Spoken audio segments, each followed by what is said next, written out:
step up in test for them this evening. Hey, everybody. I think everybody can hear us at the moment now. Let me just double check. It is different for those that aren't aware. Let me just double check here. The ball just moves different. It bounces a lot different as well, and each surface is different. So, right, here we go. Right, yes, we're on live, guys. Sorry that it's taken so long. I had to make a trip to the hospital. Dad, as you know, is in hospital, and the traffic was absolutely horrendous getting back. And I'm sorry that I've taken that time. How you doing, Ebony? What's going on, man? I'm all right. Hi, Bertram. Yeah, everything's cool. Bertram, good. Bertram, what's going on with you, bro? Oh, he's got his fire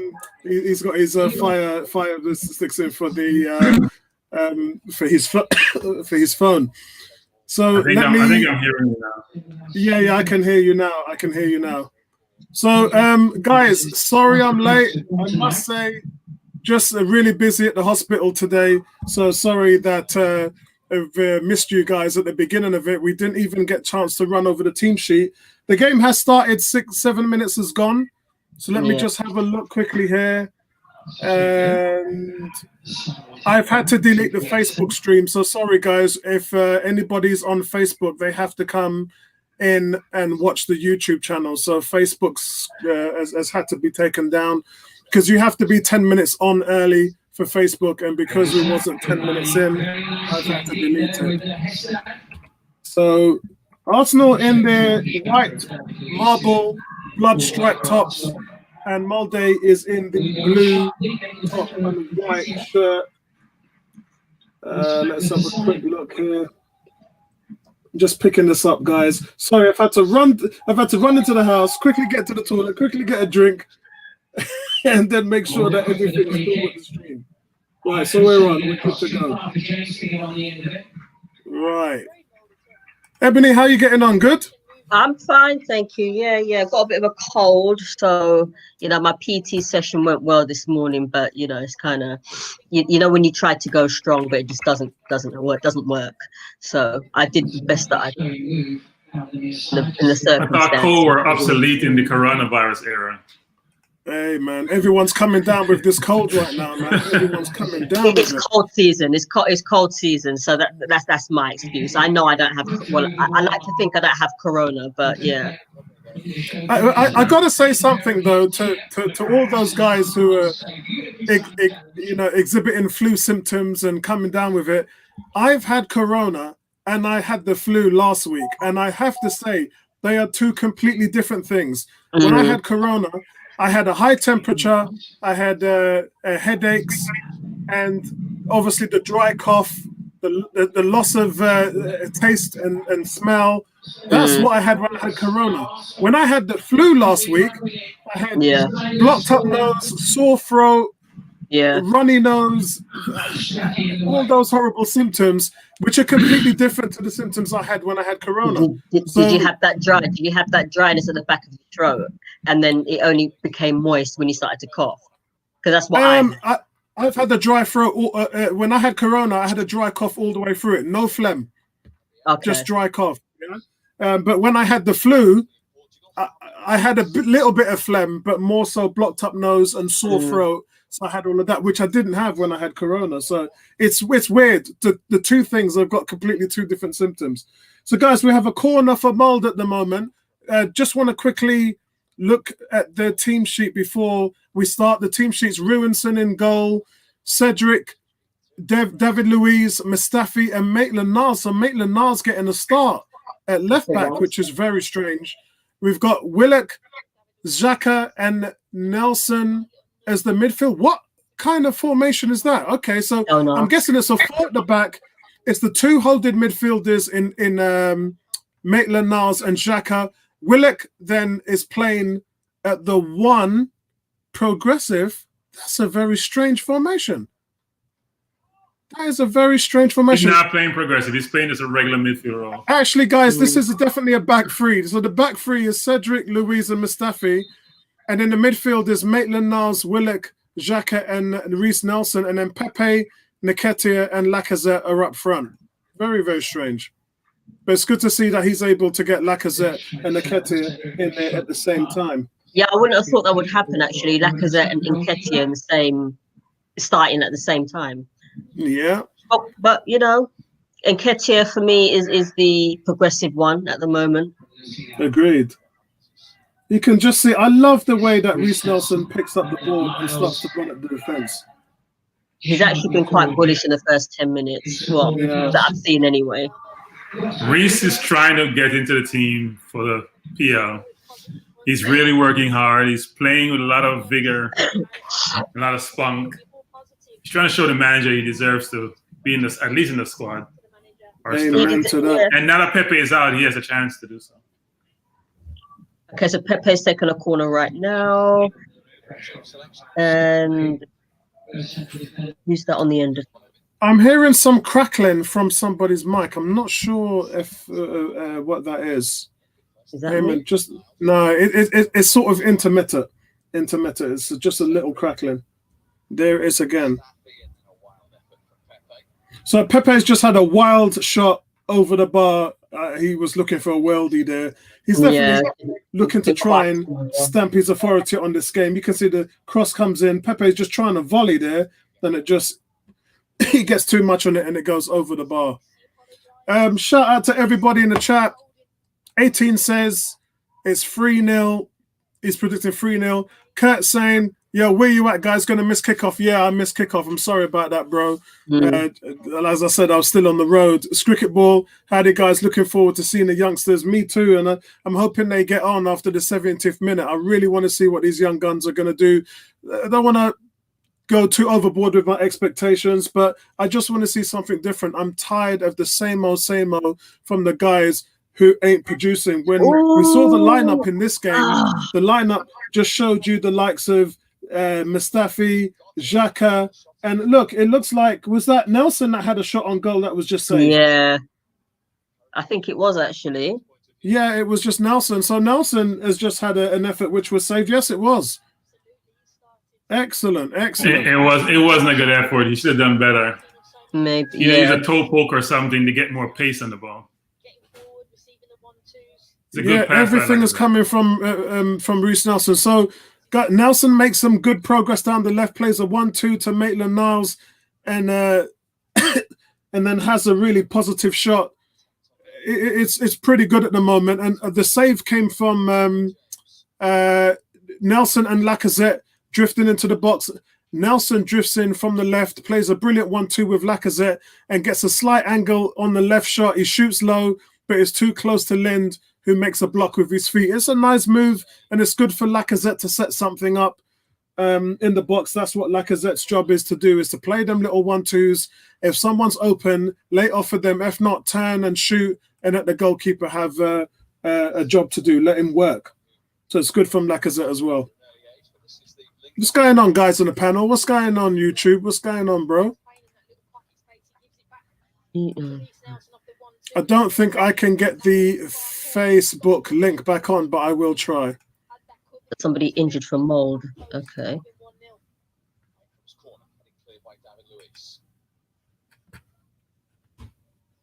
Okay, they've got an injury.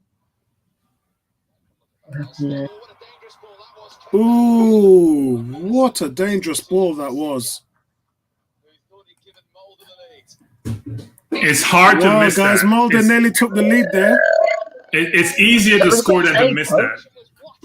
They nearly took the lead. Give credit to the goalkeeper. Just watch Sinyad there, creeping in at the far post.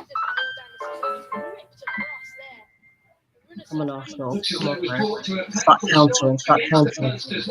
How does he miss that goal? It's very difficult to miss that. You have to try really hard to not score there. Striker's problem.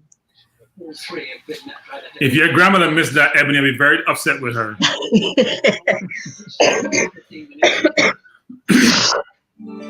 My mum's in the other room.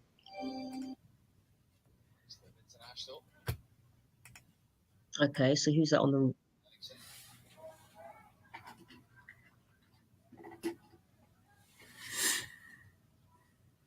Okay, cross it.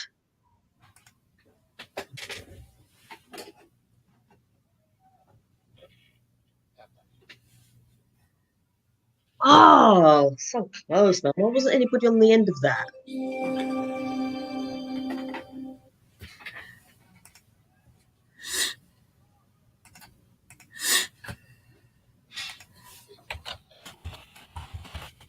It's a really good run. And yes, by Wingo. Brilliant from Pepe. Really, really good feet, jinxing in and out. Little step over. It's what you like to see. Oh, The Arsenal wow. fans want to see more of that in the attacking third from Pepe. Guys, can you hear me? Yes. Yeah, you can hear me. Okay. Yeah, Pepe tried to do a 80. Well, I don't know how many yards, but you know he tried.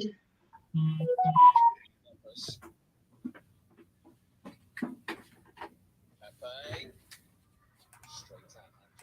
Straight at the goalkeeper though. Okay, right, that's back. I can hear you now. My mic just went away for a second there. My headphones have got it all nice now.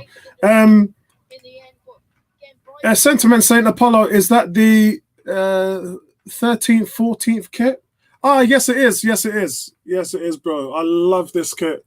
I really liked it, and very inventive. My favorite kits were from Nike, man. What can I say? My favorite kits were from Nike. All the way, bro. All the way. Sentiment saying, what's going on, Bertram and Apollo? What's going on, man? Show my girl Ebony some love, man. Show my girl Ebony some love. Hello, Sentiment. Cricket Ball, what's going on with you, bro? What's going on in the cricket, man? That's what I'm talking about, Cricket Ball. What's going on with the cricket this season?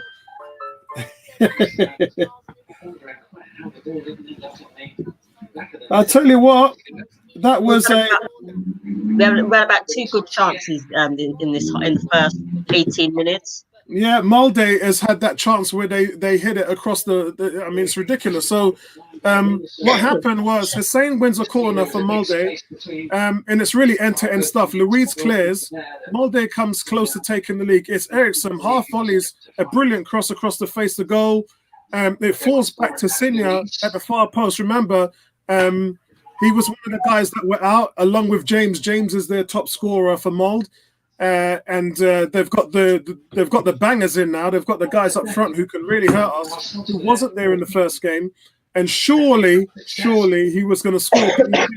He side foots back across the goal, and Runenson makes a save. It was a get out of jail moment there for Arsenal. I think what he did was very hard to do, Apollo. I don't think you could do that.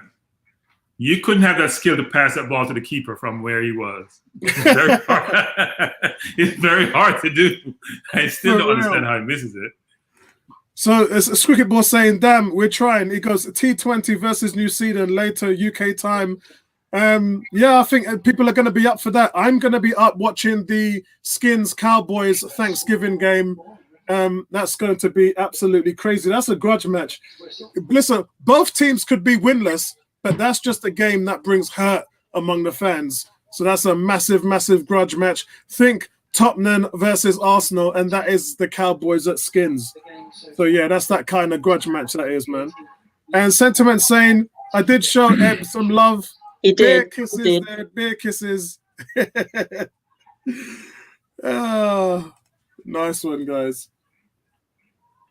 I wouldn't say Skins or Tottenham Arsenal at this point in time, because Tottenham is doing well. Maybe Arsenal. maybe Arsenal, but not Tottenham Arsenal. Hey, we're gonna find out in next week when Arsenal are playing Spurs just how much of a rivalry this is. Because if you can't get up for Spurs, you can't get up for anything. If we lose the point that I'm making game, is that neither the Skins or the Cowboys are doing anything such as that they're good teams. They're awful. if we lose that game, I would date someone's sister. Spurs have a good team. Be careful on that statement. Yeah, they're top Spurs of the are a very good team. Can't complain here. Look, Pepe's running on forwards. He's taking on his right leg. Oh, Pepe. That was a good effort. Good Oh, effort. he has to score that. Come on, Pepe. That was a good. You that was can't a run good that effort, far though, and not hit the target. At least hit the target. Oh, he's got it on his favorite foot. He's just his left foot. there isn't anything that he could have done wrong there. He ran at the defense. You want him to run at the defense. You want him to beat players. He did exactly that. You want him to get it on his left foot. He did exactly that. And he just, it's about a foot wide of the top left corner. But listen, that's the second time he's had a shot. The first one went over the bar from across, and which was a volley. And this one, just the sheer will of him wanting to score and wanting to break the scoreline. That's what we need. Urgency and pace. Guys, at 9 minutes and 20 seconds. Where are you? Sorry, 21 minutes and 20 seconds. Where are you guys? Not far. Yeah, you both are ahead of me. I'm 21-12. I'm 21-32. Yeah, so we're about the same. We're all about the same. Makes a difference from Leomis and Mark being a minute ahead of us. I'm surprised Bertram's normally ahead on the stream. That no, I only get streaming here. Oh, okay. Because in the US we don't bring this on regular TVs. You gotta buy it streaming. Okay. So James has gone in on Xhaka there with a late challenge. It don't even look like he gets booked for it, to be honest. Not even a free. That better be a free kick. Yeah, it's a free kick, but it's not a booking. I think it's a booking. There's a cheeky little ball there from Lacazette, who's tried to get Nketiah in behind the line. And then he tried to intercept that Molde player. Tried to intercept. Lacazette with the cheeky ball. It comes back in. And the goalkeeper says it. Lacazette dropping back in the number 10 position, trying to set everybody up. And he's been more positive this game. I'm actually quite impressed with him today. Lacazette. He's actually involved rather than just, playing for a few minutes and then just, dissipating. He's actually involved. And he has to be. Look at Bertram with his mouth open there. Just watch. No, I'm trying to find a different stream. The one I have is a paid for stream, and it's too. I don't like to be behind. I'm trying to find it's not that far behind though, bro. It's only about 10 seconds, I think. Sentiment says Bertram makes me laugh. Not much is good enough for Mr. Perfection. Ooh, Bertram, Mr. Perfection. Wow. No, it's not perfection. It's just we're not even average. You're talking about perfection. Lacazette. I'm just trying to get us to be average.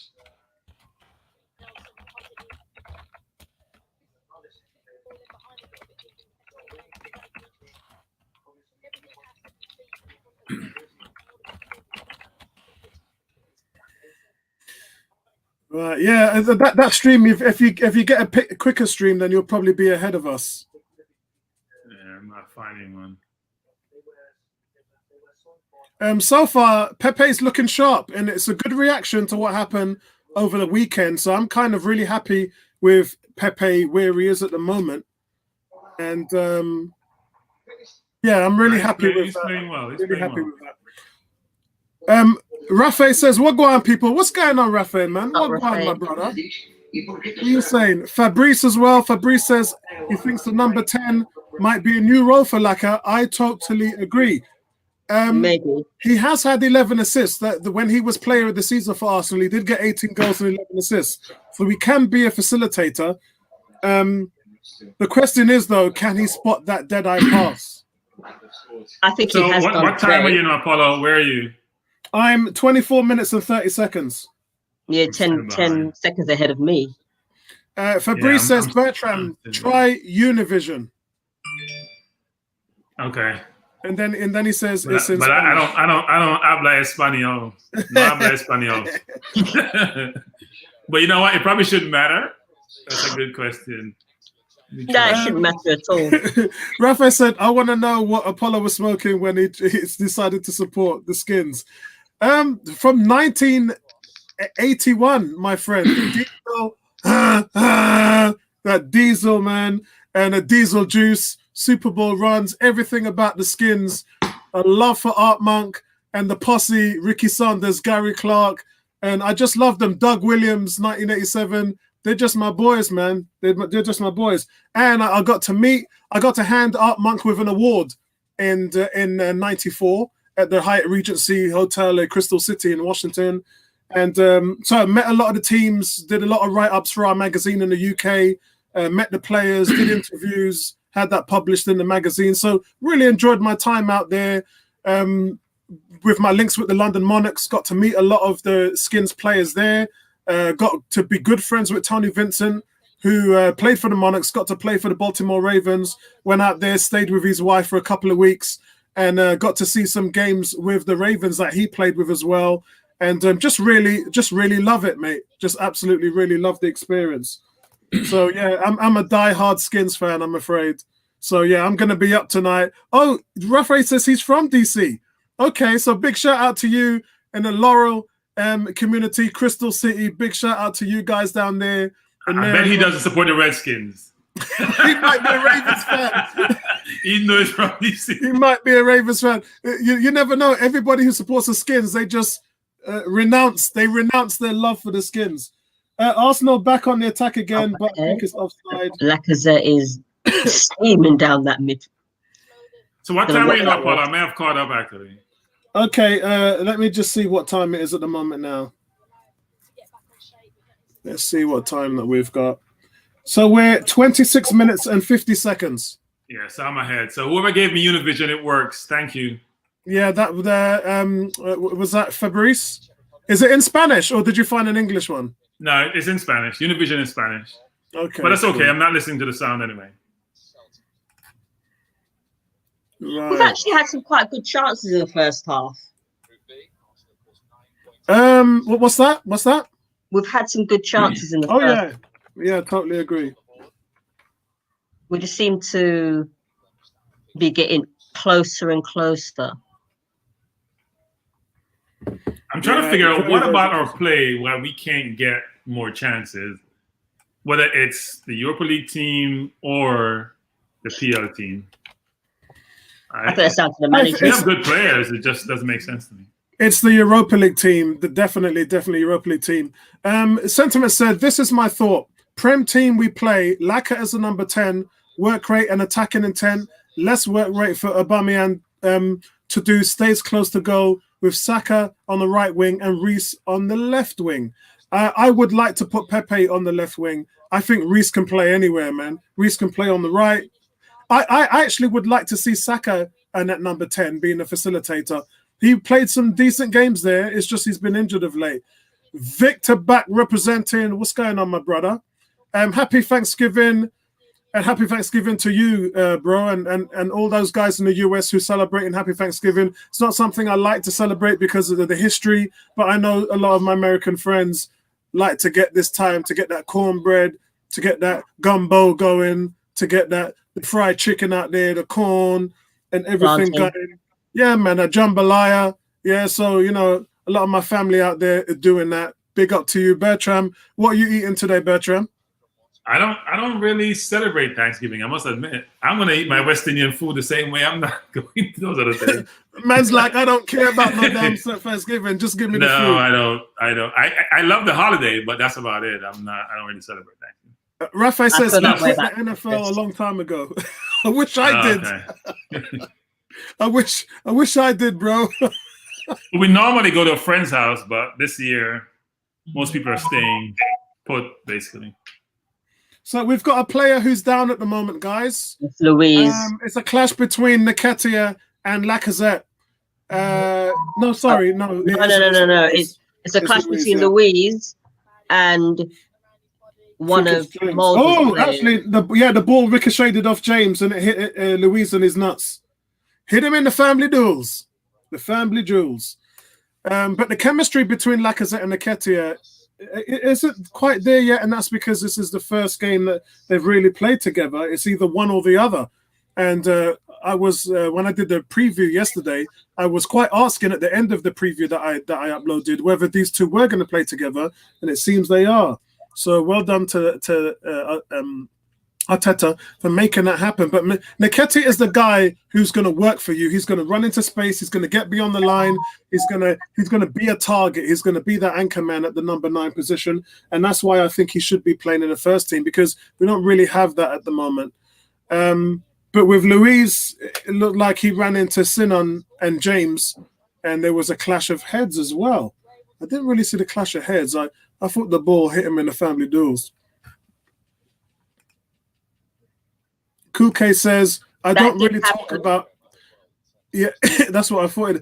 Kuke says, I don't really talk about Pepe and Sauce that often. It's more to do with the new signings. But you know Will Pepe's you got the sauce, bro. stop doing a Leno? Your name's not Leno. And 18 saying Pepe looks good.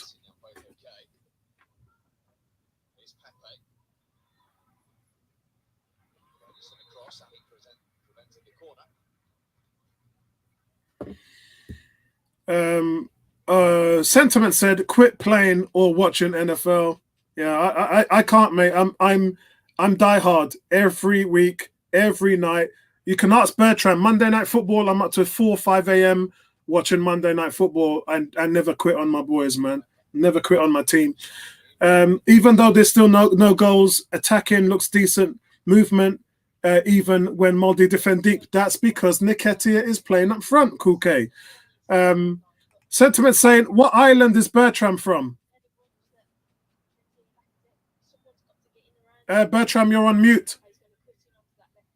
Bertram, you're on mute. Hold on, let me see if I... Oh, I said my accent should give it away. Yeah, he should be Jamaican. Yeah, from what I know, he's from Jamaica, so he's not Bayesian, that's for sure. You don't sound like I'm British actually, but I don't I have nothing about England. Yeah, but you know, the birth certificate. I only have the birth certificate. That's it, bro. When that's you all say I you're want English, actually from England. Just the birth certificate. That's it. When you say you're English, all the Jamaicans gonna ask you is where your mother from, where your parents from. Which part exactly? But you see, my passport actually can fly place other than my Jamaican passport couldn't take me anywhere. Yeah. So Nketiah just had a chance on goal, guys. Tried to curl it into the top right corner, but it was comfortable save for the goalkeeper. My family's from Hanover, Lucy, Claremont. You lot know Negril's side of the what would it be? Where's Claremont? I used to live in Lucy. Where's Claremont? Yeah, Claremont is up in the hills, so it past Rushies. So if you go past Rushies, just before Negril, that's where Claremont is. That's where my mum went to school. I went to Rushies for a couple of years. Yeah. We talked about this before, innit? Because I used to go and watch them play when I was out there in Jamaica. My wife is from St. Elizabeth, Santa Cruz. That's where her parents are from. Red Country up there. I hope she's not listening. It's really red country. Like, really. I hope she's not listening. Yes, I'm not sure if red is the terminology used, but let's just say people there are pretty light in their complexion. What did you say? Oh, my wife just said I'm feisty. Better she tell me in the background and type it on the stream. And Ebony, where your parents from? My mother's from Clarendon. Hey, Clarendon. And my father was from Guyana. Oh, is he still with us? No, he passed 7 years ago. Oh, sorry to hear that. Yeah, it's cool. Yeah, he was only 70, but yeah. But so young. Yeah. But yeah, my mom's from Clarendon, and that parish is country. Right, it's just green, but it's beautiful though.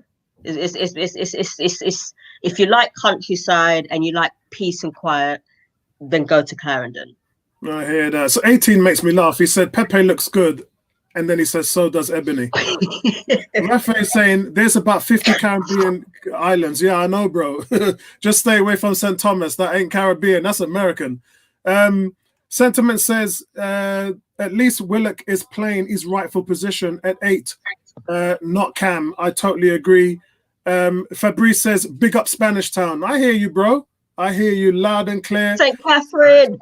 Spanish Town is gunman territory nowadays. It is. Kurt is saying, Bertram, your home looks stylish. Forget going to the Emirates and watch the game. I'll come to yours. In actual fact, speaking of what do you call it? What are they called again? Spectators. That they're meant to be allowing people to get back in, like 4,000. 2,000 for London, because London's more congested. It's 2,000, but 4,000 for other teams. Yeah, which is good in a way, but what is Lacazette doing? My condolences, Ebony. Guy needs good peeps. Pardon? What's that supposed to mean? Guyanese. What is Lacazette doing? It means that they're good people. They're good people, man, down there. They're good people. His condolences to about your father. Guyanese, yeah, condolences to your father. Yeah. Guyanese people are good people. By the way, Guyana is South America's sexiest country. Right. Oh, cut that. Go on, have a go. Lacazette. Lacazette take too long on the ball, man. I have no idea what he was doing. We do it. No, it's not a penalty. He's blown Reece Nelson. He's blown the whistle before he goes down. You know, isn't it nice that most of us have the stream in a 5 to 10 second? Apart from, I think Bertram's gone flying off the hinge and gone ahead of us. I did fly off the hinge. Yeah, but it means the excitement level goes up a notch here. I mean, you all see us jump up roughly at the same time rather than 1 minute. You know, we always see Neomis mute his mic and start cringing and throwing his fists up in the air, and you get no sound effects. Too much dawdling in the goal area, man. Just shoot. Yes, guys. I hate when Arsenal do this. They try to score that perfect goal. You can't do that. Stop trying to walk the ball into the net. Yeah, I agree. Guys, we used to do that under Wenger, actually, but then we could do that. We don't have that ability nowadays. No, we but used to walk the ball in the goals a lot. We can't do that anymore. They're still trying to do it now. It's just like game's changed. Yeah, I mean, guys, I'm not being funny, but if we keep the two players forward, like Nketiah and Lacazette, it improves our chances of creating and scoring greatly. This one up top that we're doing, Anchorman, in the league games just really isn't working for us. Cool K is saying, I swear Lacaz's fitness is never this bad under Wenger. He's already knackered after 20 minutes.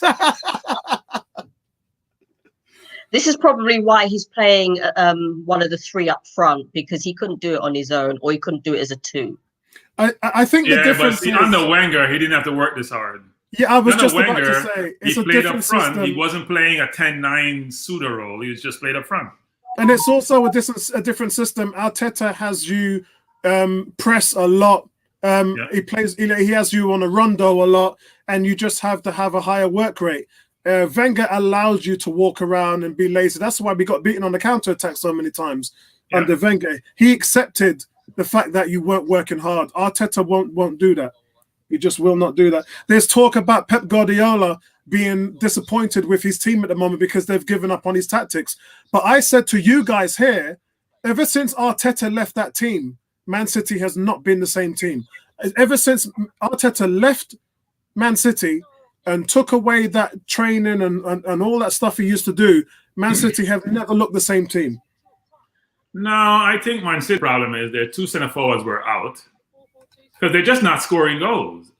They're not giving up a lot of goals. They're just not scoring. I mean, Aguero's out, and also Jesus is out. So we'll see what happens when they come back.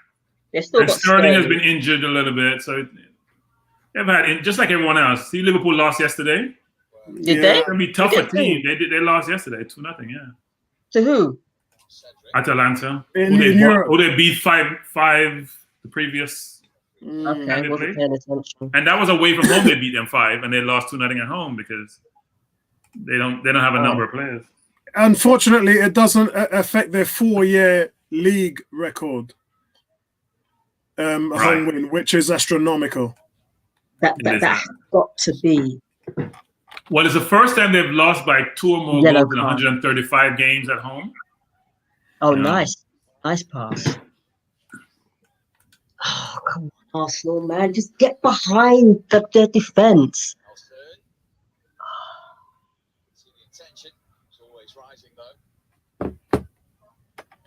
That was a waste of time.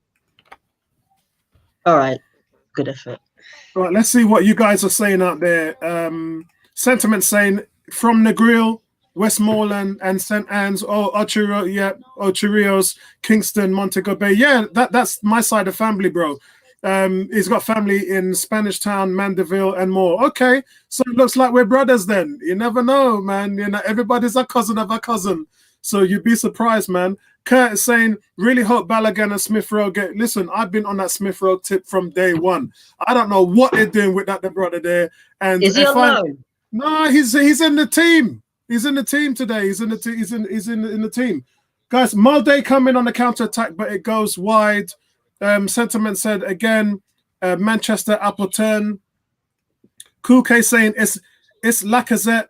He wants to light a cigarette before shooting so he can look cool. Yeah, he's dilly-dallying a bit and not playing the ball quickly enough. When you're playing in that 8 or 10 role, you have to have a speed of thought and speed of passing.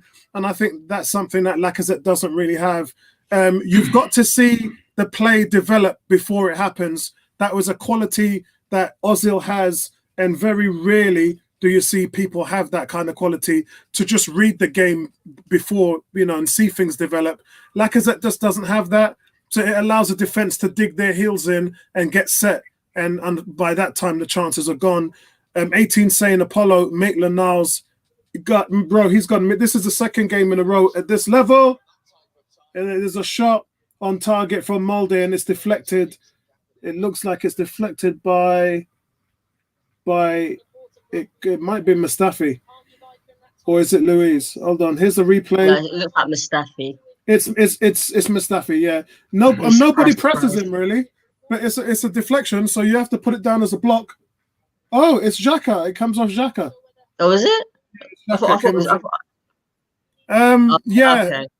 Kuke saying Maitland-Niles has been piss poor so far, misplacing passes, dropping runners in defense. Yeah, bro, he just is disinterested.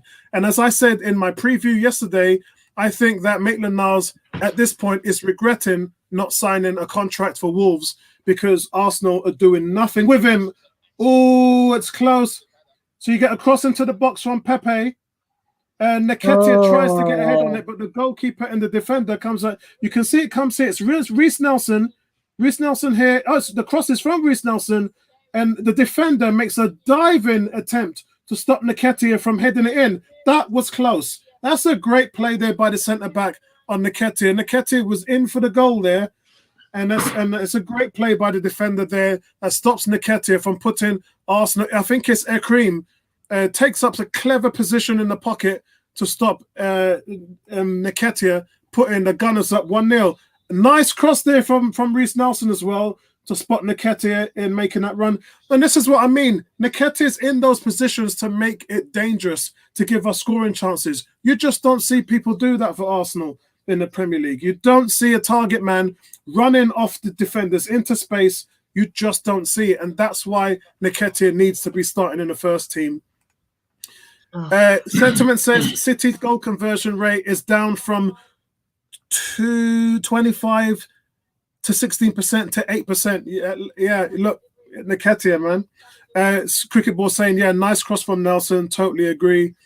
Rafe saying, what was the point of keeping Ainsley? I agree. I don't know what Arteta was thinking of. And to be quite honest, I said to Bertram that the key element in our success at the back end of last year is that he was playing.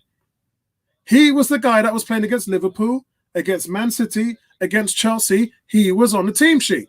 And the man, he can't even get on the bench at the moment. So, look, Bertram's laughing his head off because it's something that we can't... You'll see the play when it occurs. You'll see the play. Is this off the corner? Xhaka's about to take a corner. No, off a goal kick that Okay. they made. Yeah, so it's a short corner kick by Arsenal. It's crossed in. And there's nothing there. It goes straight to the goalkeeper. The sentiment says Reece's crossing is better than it was in the Leeds game. Reece can get you some assists. Remember what the hell was that? What was Ruinson doing out there? Exactly. What the Ross are you doing? What the Ross are you doing? Is your name Leno? Oh, dear. I don't think Leno is that bad. You come and miss the ball completely. Actually, I should have said Almunia. Well, Leno's only made 2 mistakes this season leading to goals, so I guess that might be considered. Leno has been one of our better players, if not the best player. Nah, I wouldn't say he's been the best player. So who's the best player? Take Saka out of the mix. I can't. I think Saka's been the best player. So let's say Leno's been the second best player. Second best player is Gabriel. Yeah, possibly. I would Leno say that hasn't done he was. anything not to be in that top I would three, say that he was frankly. our best player against Leeds, and I don't often say that. By a good distance. By a country mile, actually. He hasn't really had bad games this season. Yeah. I mean, he's He only just given doesn't them, fill me what, great 8, confidence. 9 goals? Yeah, 9 goals, yeah. In 9 games. So, and he gave up, what? And we gave up 6 in 2 games. So, you're talking about giving up, what? 6 goals in he's definitely 7 games? he's definitely having a decent season, but it's early days, bro. There's still 75% of the season left to go. A lot of things can happen, man. We got a point because of him against Leeds, because played well. So, guys, that is the end of the first half. Guys in the chat, let me know what your thoughts are on the first half. So far, it's been a decent game. A little bit end to end. Arsenal have dropped off somewhat. Arsenal dropped the tempo. They looked quite dangerous in the early stages, but the final ball has been lacking from a few players. I do like the energy. I do like what we're seeing from Nelson, Nketiah, Pepe. Lacazette seems to be embedded in that 10 role. He's had an average game. I wouldn't say it's a good game. But, we've just lacked that final little bit of quality at the back end. So hopefully we will be able to hit the back of the net. And Molde, they want to play as well. They haven't come here to just make up the numbers. But our attacks are breaking down in the final third, whether it's with Pepe, Lacazette, Nketiah, or Nelson. You can sort of see some of the things that the first team in the Premier League are suffering from. However, on a Thursday night, these guys are used to getting 2, 3, 4 goals a game. So we can't sort of paint everything with the same brush. Ebony, what's your thoughts on the first half? I thought first half we came out all guns blazing. We've had some good chances. Like you said, the final ball just wasn't there. Molde, they've had their chances as well. I mean, they're no mugs. I mean, yes, we did beat them, at the Emirates, but they've actually, they've actually played a little bit better than they were before. They're actually defending better as well, and they're taking their chances better as well. For us, still, lackadaisical in the middle of the park for me. And there have been points where they've allowed Molde to just play without any interception. But overall, 7 out of 10. I just want to say before I go to Bertram, I'm gonna let you waffle off here because I've just come in from the hospital and my wife's just come in, so I have to go and quickly talk to her about Dad for just about 2 minutes. But before I do, I just want to welcome Mr. B into the chat. Mr. B, yo, Mr. B in the house. What's cooking, my brother? 18 saying, "Don't worry, our time will come." Yeah, look, we're normally very strong in the second half in Europa, especially Pepe. Pepe's the man to keep an eye on in the second half. Bertram, what's your thoughts? I am going to nip off a couple of minutes, so I'll be back. I can hear you from my speakers when I'm gone, so let me know your thoughts, bro. My thoughts are that I miss Wenger ball. So I must admit that we're getting to the point of just being really boring. I don't like to watch paint dry. And when Wenger was here, we played very fluid football.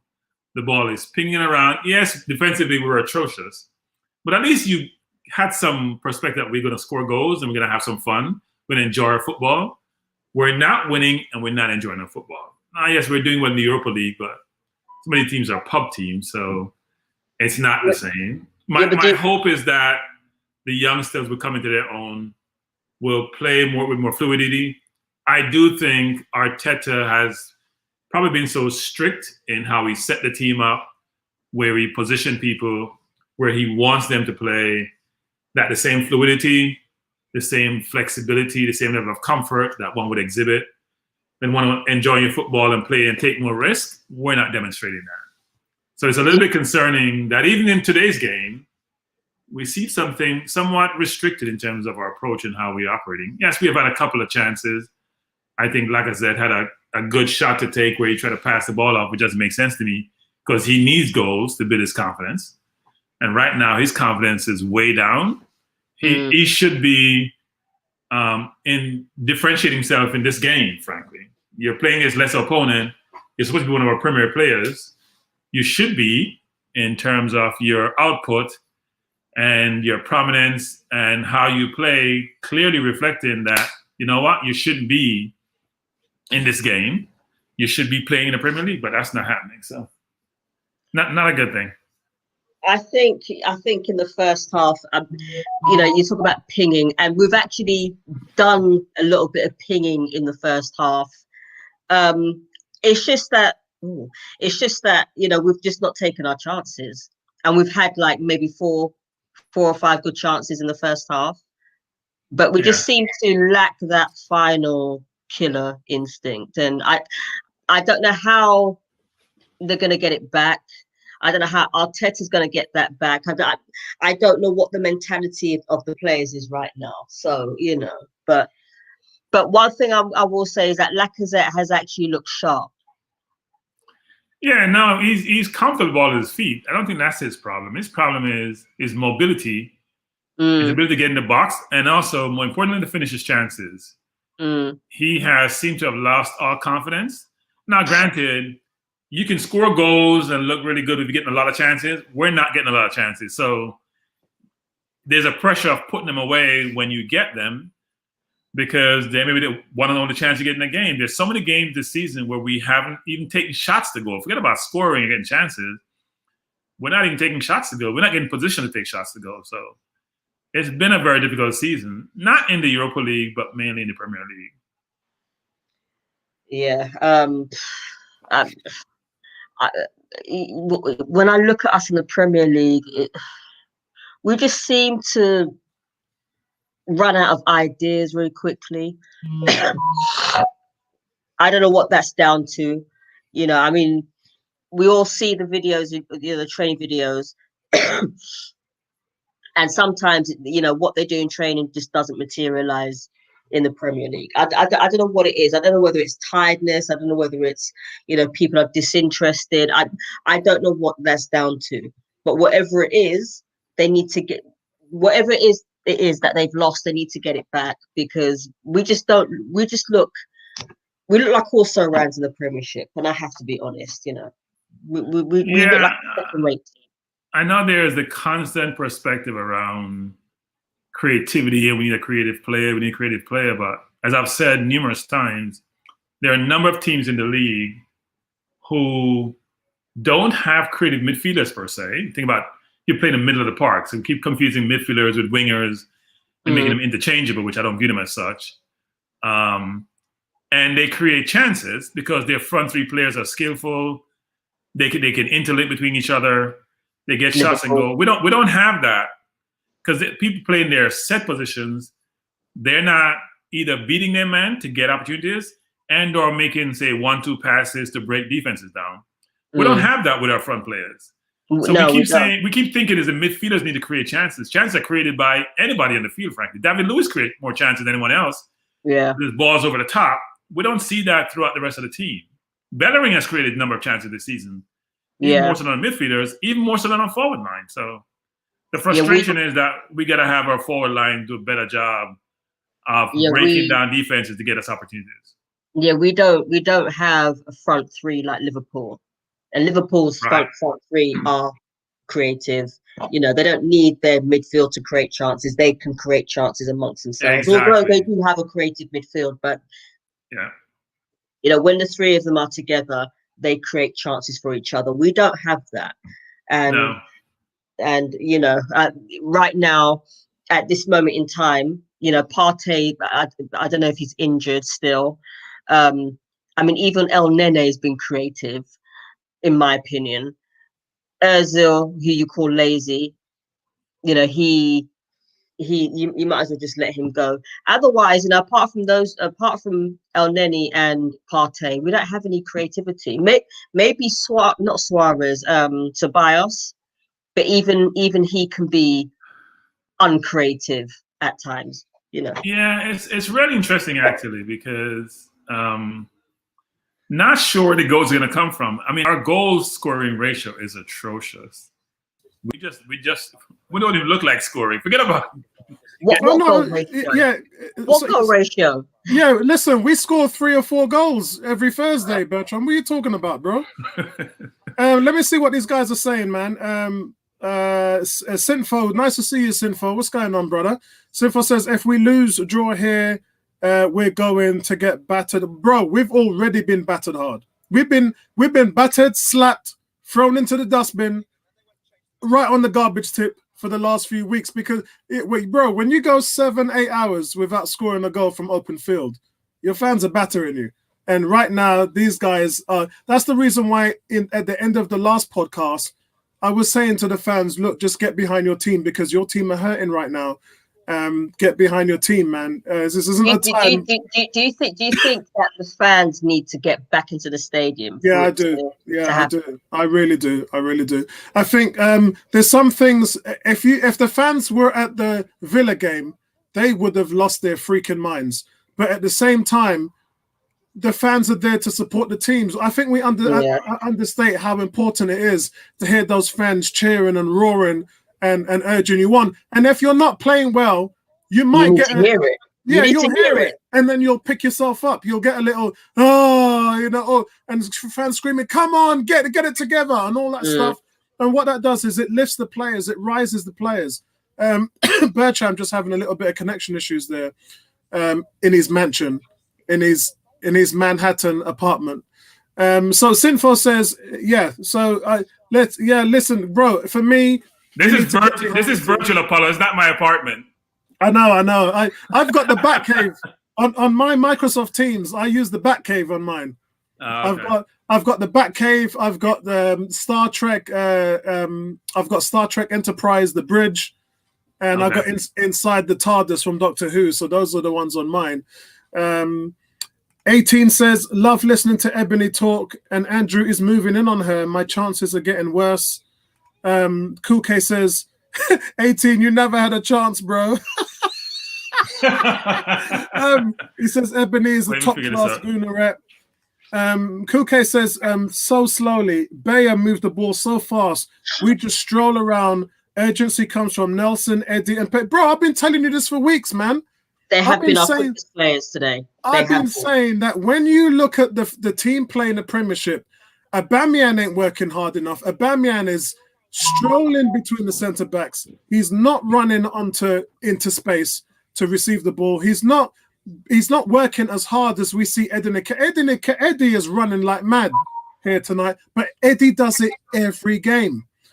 Reece Nelson drops deep into space. He loves to pick up the ball and then he loves to run through the middle, run to the side. He links up so well with forward players, and that's what you're going to get with Nelson.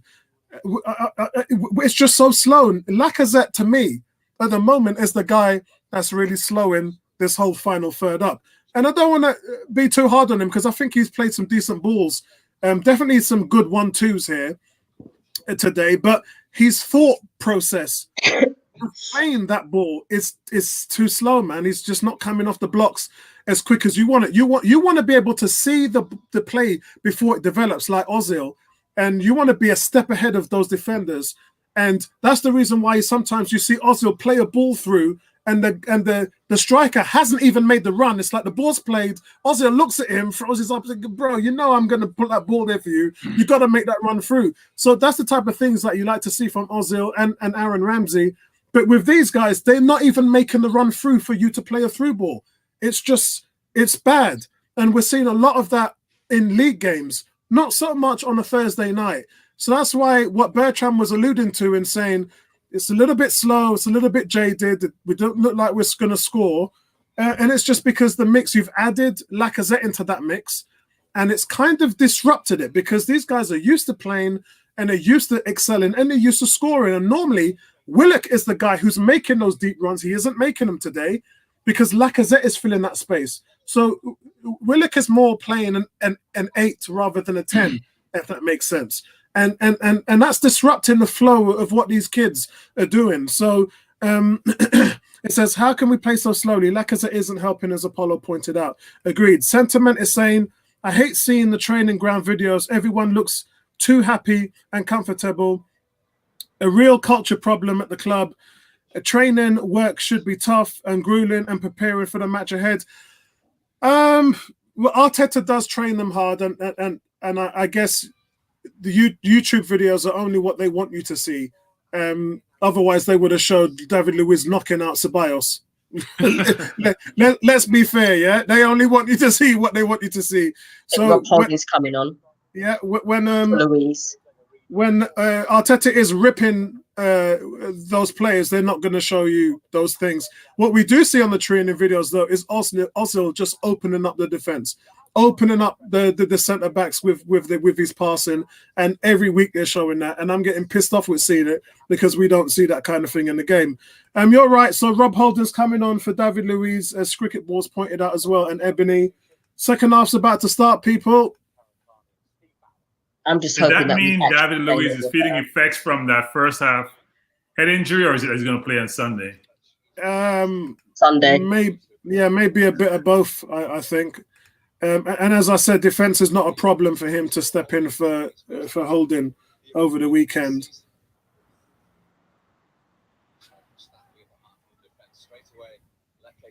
Molde, I would expect Molde to get tired towards the end of the half and for us to get stronger. So, listen, I just hope that we get stronger and stronger in this half. Sorry, Facebook guys. No stream on Facebook today due to me being late. With Facebook, you have to be logged in 10 minutes before your stream because that's the rules that Facebook permit for streaming services. I was late today, therefore Facebook would not allow me to show the stream. So sorry about that, guys.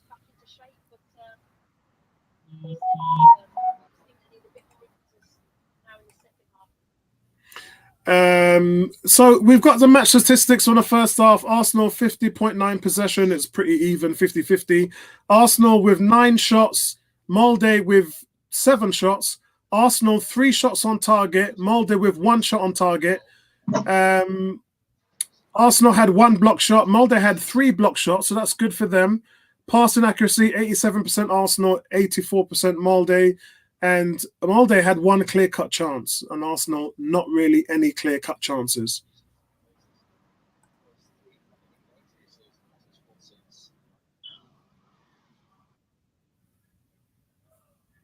It looks like Arsenal coming out pressing. You can see from the midfield, you can see from Xhaka, you can see from Willock that the press is definitely on now, and it's worked because they've won the ball back. Guys, I'm at 47 minutes. Where are you? You're on mute, mate. You're on mute. 47 47, 42. Oh, that's a shame there. Rafa's saying, what does Smith Rowe need to do to get on the field? Bro, I'm feeling you 100%. This is why I was hoping that he'd be on today. Because we just seen him, warming up. Just a different dimension. Just that Aaron Ramsey type of ability to pick up the ball and run at the defense. You're doing, that Jack Wilshere type of creativity. Oh! Whoa. Okay. We're going to watch it. I don't know how far he is ahead of us. I'm 47 minutes and 50 seconds. 30 seconds ahead of you. Wow. Oh, man. It's unfortunate. He's got that Sears and Macy's stream, and I've got that Walmart stream. Walmart makes a lot of money. Walmart makes a ton of money. So you can see that Cedric Soares now is giving it to Pepe on the right. Pepe! Oh! Pepe hits the crossbar. Ooh. Oh, my God. Pepe hits the crossbar. So Pepe looking dangerous. As I said in the second half, Pepe, this is where he comes alive. Bertram's got a nice smile on his teeth. He's grinning like a Cheshire cat. And look, I'm a big Pepe fan. I'm not going to lie. And you can see what he's done here. It's just has come from nowhere. The goalie's beaten, and it hits the underside of the ball. It could have so well have gone in, and that's the best chance of the game so far. Oh, man. Pepe's talent is ridiculous. His talent is nuts. How many players on our team can do that? You're on mute, Ebony. You're on mute. Not very many. I take it we scored. I don't know, but I wish Bertrand can take us through it. What's happened, Bertrand? Ball comes in from the left. I think it's Maitland-Niles. So Pepe controls, put it in the corner that he just missed a while ago. Oh, Same corner, so different result. Oh, so Pepe scores. Pepe scores. So ball to it's Willock actually. Oh, ball over to Pepe. Defender mishead the ball, and Pepe put it in the corner. Wow! Finally, what a it cross. is Willock. It's a very good cross. Yeah, that's it. That's it. Nice, guys. Right. So here we are. We're talking about Pepe now. Pepe officially is the most productive player on Arsenal this season. 4 goals and 2 assists. He's had a hand in 6 goals, which is more than Aubameyang. And if you had any doubts of Pepe being a superstar or being one of the best players on the team or being in the first team, that is done and dusted. He is officially the most productive player on the team. And this is just a moment before, after coming off the crossbar, he has just done everything. Look at that. Look at his first touch to settle the ball down. Yeah. Nice. Willock there. Willock with another assist. For Willock, that's 2 goals and 2 assists this season. No chance. Brilliant. That goalkeeper had no chance. Ebony, talk us through. Give us your thoughts. It was a well-executed goal. Well-executed. First touch, no time wasted. Second touch, bang. And that's what you want to see from Pepe. Excellent, excellent. And the good thing is that Pepe is quite good at scoring those types of goals. Hey, listen, I've seen him curl the right foot when they play Dundalk. You know, people talking about getting on your left. Well, I think he needs to enjoy his football to be at his best. You know, he's a flair player, and flair players need to touch the ball a lot. They need to take risks. I do think he turns the ball over too much, but he needs to enjoy his football. Yeah, because my answer to you has always been, I don't mind if you turn the ball over. I mean, Sanchez did it 35 times a game. He ain't that bad, you know. He's not on Sanchez levels. Pepe again. But the difference is Bertrand. If you don't play him, that's what you're missing out on right there. Yeah. 4 goals, 2 assists this season. Our most productive player. Cricket Ball saying Pepe for the hat-trick. Rafe saying absolute class. Kuke saying, what do you want? I always said Pepe's capable of scoring worldies, and that's what we are missing. 100%, my brother, 100%. All I can say is that he better turn this on Sunday. He can't play Sunday. He's banned. He's a free game ban. Oh, yeah, he got sent off, didn't he? Offside. Oh.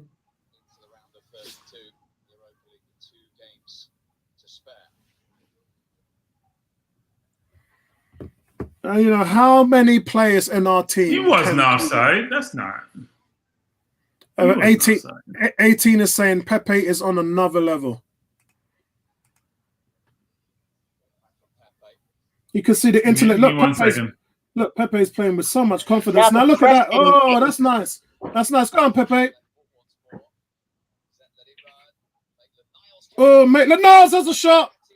And it goes to Nketiah, but it's flagged in offside. How was he offside? I don't know. It looked like he was on to me, and Nketiah normally times those runs to perfection. I don't think he was offside, actually. Good strikes, just his arms are slightly up there. Watched him a lot. Oh, dear. Yeah, Nketiah is like a panther, Black Panther, man. He pounces on those, and normally times his runs to perfection. Slightly upside there. The linesman got the right decision. But you know, that's another example of you seeing what Nketiah can do. Good shot though by Maitland-Niles.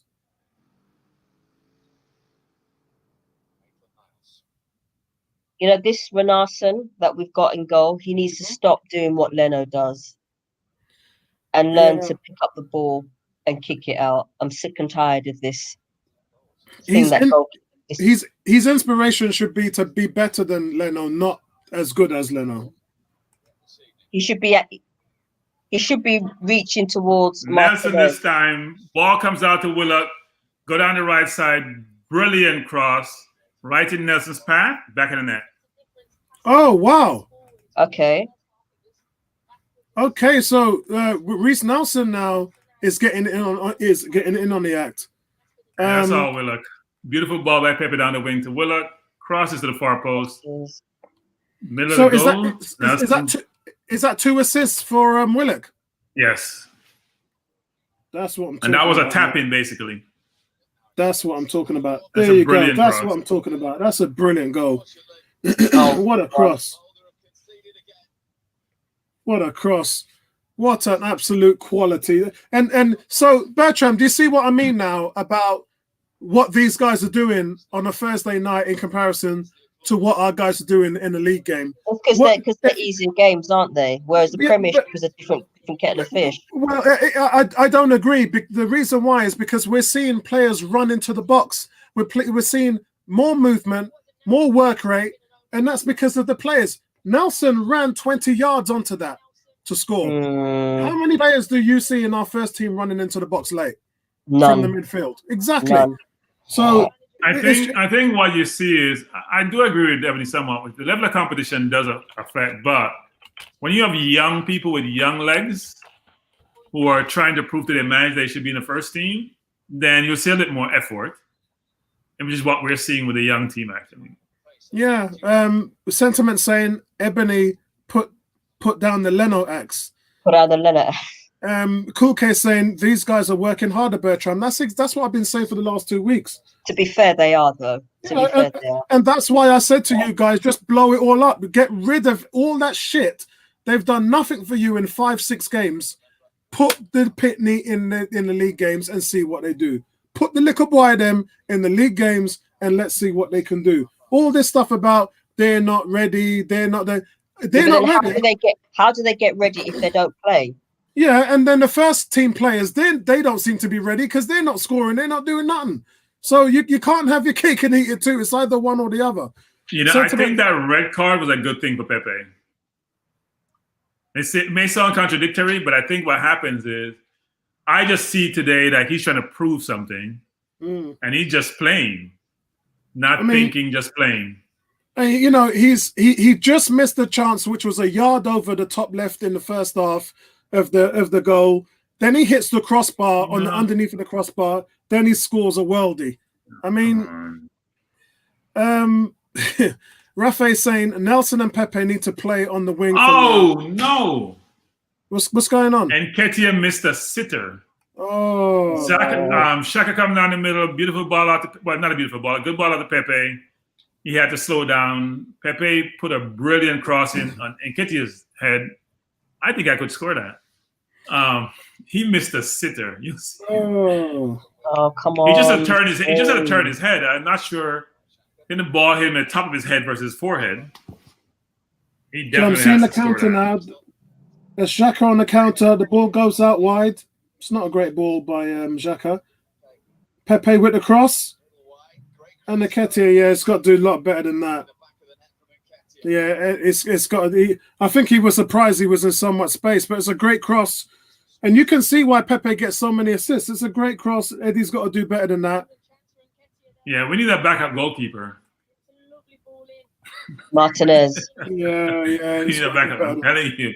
His keeper not giving me any confidence. Version saying, glad to see Pepe give it his all. To me, Laka lost his best football. Being French, it's sad for me to say, but he wouldn't make the French squad anymore. Yeah, he hasn't made the French squad for a while, bro. He ain't been good enough. I don't think he ever will, to be honest. What on earth is going on? Oh my Lord, Runenson is having a Leno type game. I told you. Stop it. Rafa said Aubameyang in the middle and get Aouar in January. Not gonna happen. Yeah, I don't think Aouar's going to become. They won't release him until next summer. I'm not focused on Aouar. It's too expensive. Don't buy it. Yeah. If they can get Ericsson is about 16 million from what I'm hearing at the moment. No, we don't want any rejects. Yeah, I mean, He might be a reject, but I mean, I don't even. I'm not the biggest. He's ex-Spurs, so to me, he's got too much dirt on him. So I'd rather get somebody else. We already have William, who's not working out well. I don't think we should go. And if you want my real opinion on all of this stuff, let's see what the Pitney them can do. Let's see what Smith Rowe and Willock can do. That's what I'm saying. These guys, we don't have to buy anything. We got them sitting right here at home. We just ain't playing them. I think we should think about the Polish kid as an alternative. He's only 20-something. He's a buyer clause is over £20 million. I think he's been very good in the Champions League. We should think about him.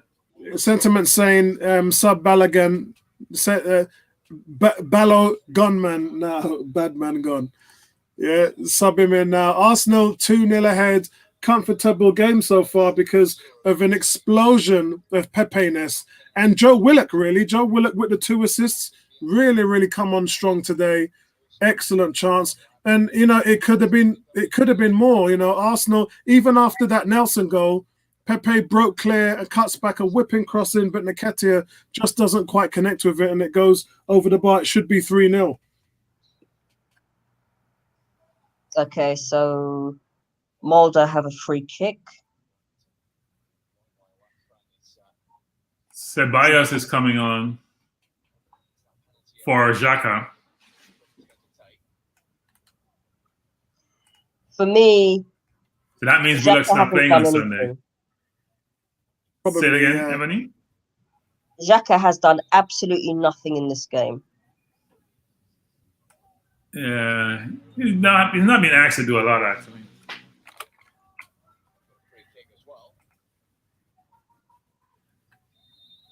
I assume I park in and then he will play on Sunday. So Fabrice is saying, if you're going to spend 16 million on Ericsson, you might as well spend an extra 9 million. Yeah, okay. Yep. I said that's what they're saying. Rafa is saying, reject. No, they don't. They're saying to go for the Polish guy instead. Rafa is saying, lack of sweat, lack of threat, lack of breath. The Kuke is saying, Lacazette don't look anywhere near scoring today. Kuke is saying, Xhaka quietly having a horrendous game. I told you, he's done nothing. For Ceballos.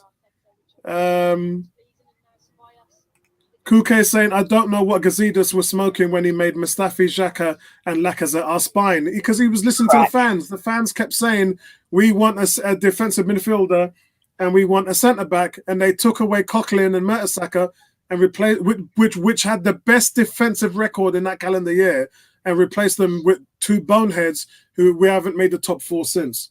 Terrible. Absolutely terrible. Probably because Gazidis knew he was leaving at some point, so he thought, whatever. Yeah. Don't tell me that Maitland-Niles is injured.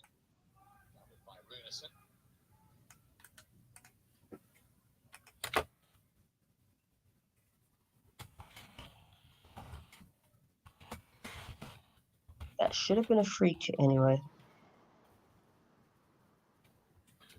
We've got a player that's down. It looks like Maitland-Niles is holding his knee. So he's okay. He's back up. So if I look at today's game, 63 minutes in, I haven't seen much from Lacazette or Nketiah, frankly, throughout this game to suggest that they should be played. Only there was somebody on the end of that. So I'm not sure what Nketiah was thinking or trying to do. Give me. Here comes Pepe. Nketiah's going to get about 10 more minutes, and then you're going to see Balogun on here for sure.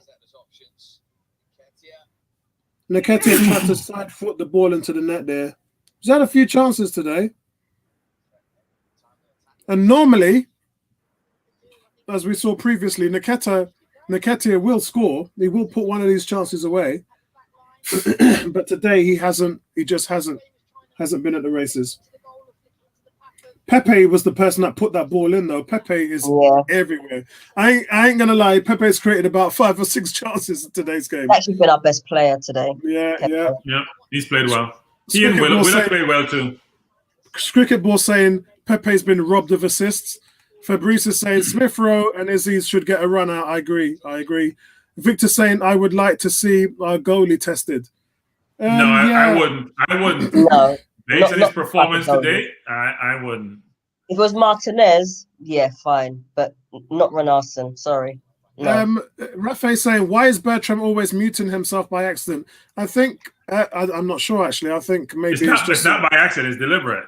Oh. Because I do have background noise sometimes. So yeah.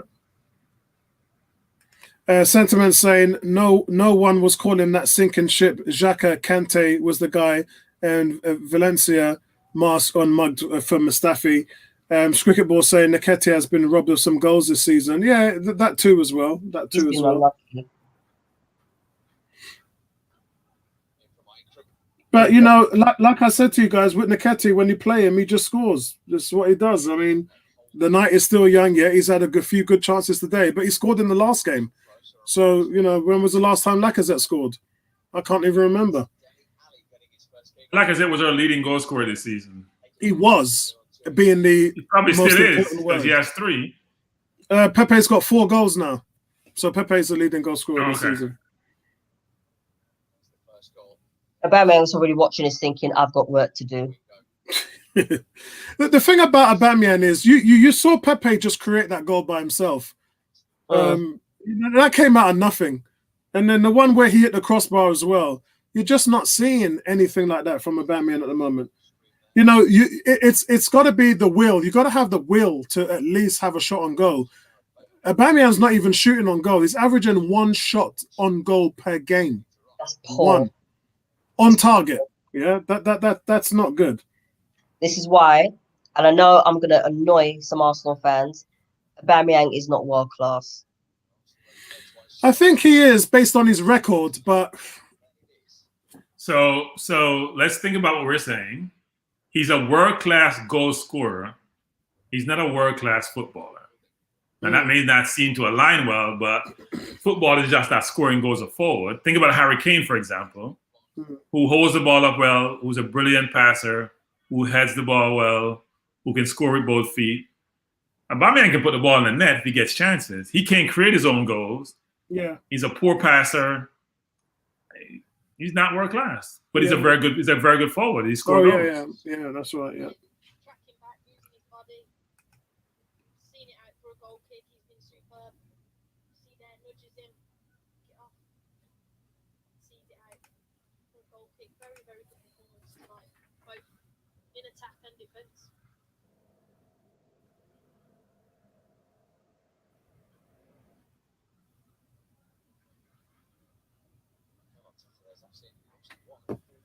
So the game has slowed down somewhat. 67.5 minutes gone in the game today, guys. And Arsenal are really strolling here. They're well on top. Molde don't even look close to scoring at the moment. David Luiz was replaced by Holding, so I'm not sure how that's going to affect Sunday's game. But it's been decent. Second half, as I said, we always score 3 or 4 goals in Europe, just because the guys just create more chances to score and they've been more clinical.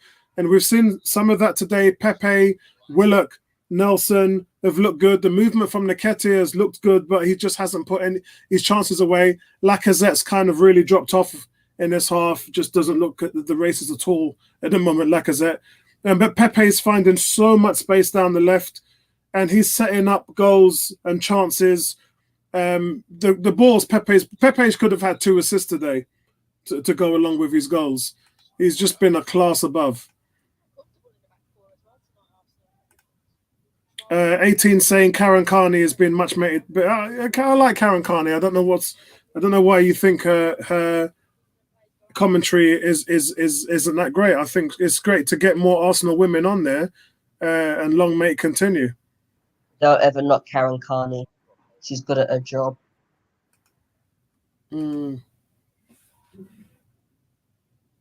That's a cheeky little ball in there from Ceballos, but it didn't quite get to Nelson. Nelson looks a bit leggy at the moment.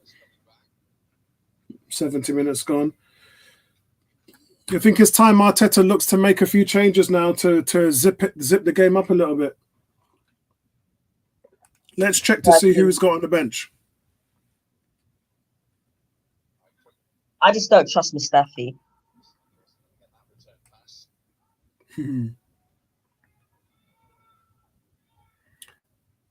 Arsenal on the bench have got Hayne, Bellerin, Tierney, Holding. They had Ceballos and Holding are on now. And they've got Smith Rowe, Cottrell, Aziz, and Balogun. I'd love to see Smith Rowe come on. Yeah, for me, it would be Smith Rowe or Balogun. I don't think we're going to see Aziz and Cottrell today. How many subs are you allowed in? Is it still? Hold on, let me just check. Is it 5 or 3 now? I think it's changed now. I think it's changed because the Premier League don't allow it anymore. So let me just check. Yeah, it's 5 subs. It's 5 subs. Okay. So we've got 3 more to make. Yeah. So in that way, I would get Smith Rowe on now, and then in the 80th minute put Balogun on, and then in the 85th minute I would put Aziz on. Miguel Aziz, I'd put him in with 5 minutes to go, give him a run out. Ooh. Lacazette could have scored there, but it was saved by the goalkeeper. Ooh. Linde. Or Lin. Lacazette actually has a shot on goal. Look at the movement from these kids here. Just the movement. I know, it's just... It's so much more. It's so much better. They're just working harder. Oh, was that saved? Yes, it was. Yeah, good chance. Good effort there by Lacazette. Considering he hasn't had a hand in any of the goals. And he's playing... This is kind of sad for a guy who's making 180 grand a week, isn't good enough in the first team anymore, just doesn't give you those legs. After this season, he'd have 1 year left on his deal. He'll be sold after that. Well, yeah, before that. I think he needs to be sold. Oh. Rob Holding with one there, saved by the goalkeeper.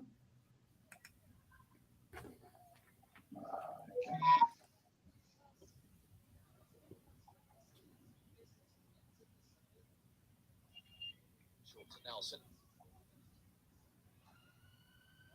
Then in from Pepe. Touch Holding. Erroneous pass there by Willock.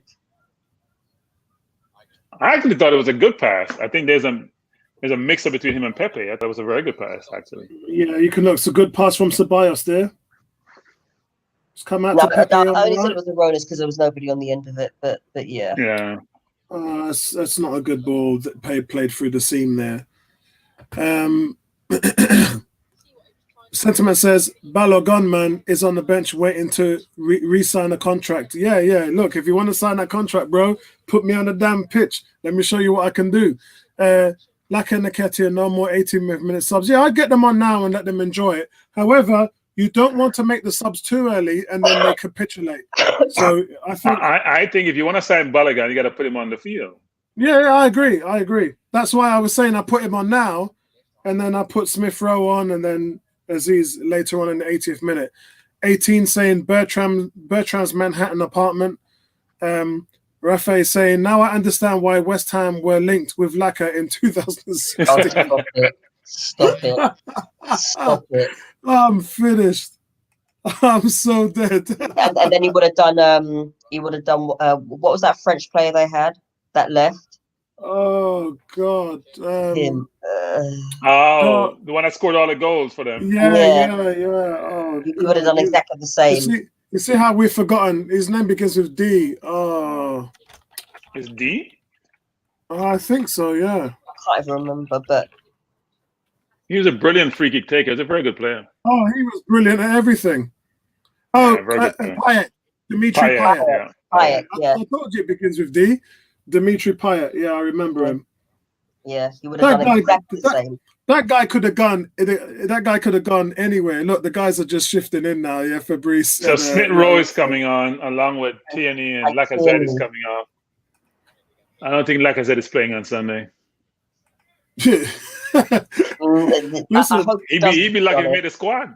Bro, the purpose of a Thursday night game is to show the manager that you belong in the first team. He ain't done that today.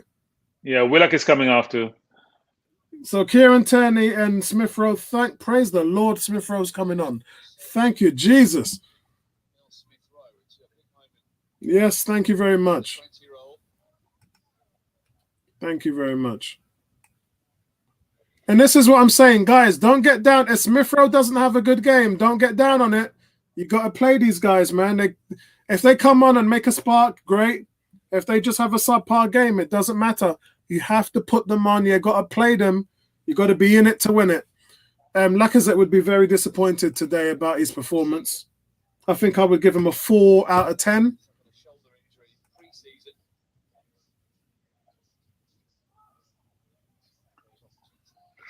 Victor, man.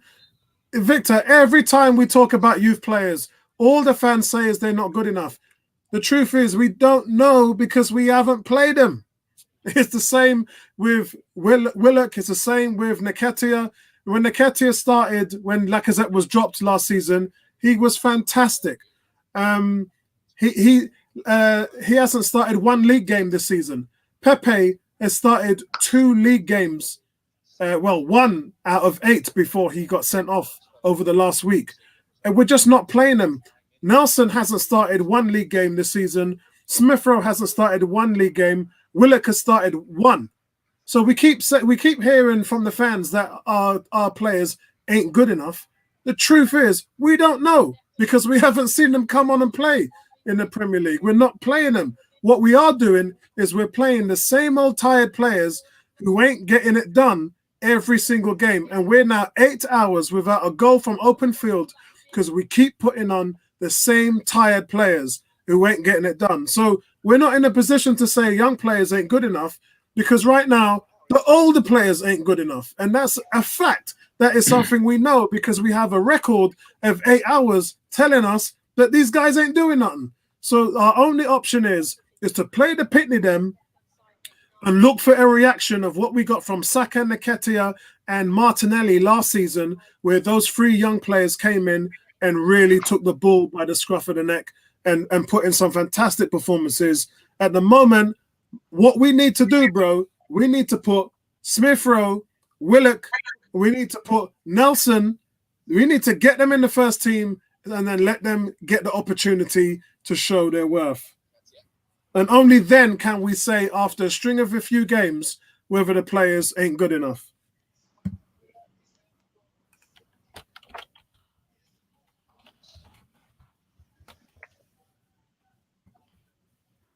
I'm sure you saw that chance that Molde could nearly took.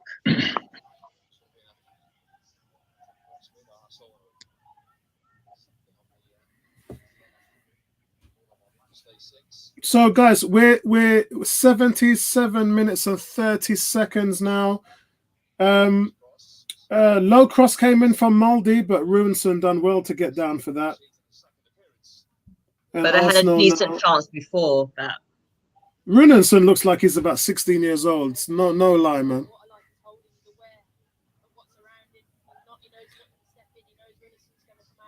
Victor saying Rowe got a string of chances. He was injured for most of that part, and then we sent him on loan because he wasn't getting any chances. Remember the preseason, though, before that, he was the best player in preseason in the whole squad. The next year, it was Nketiah.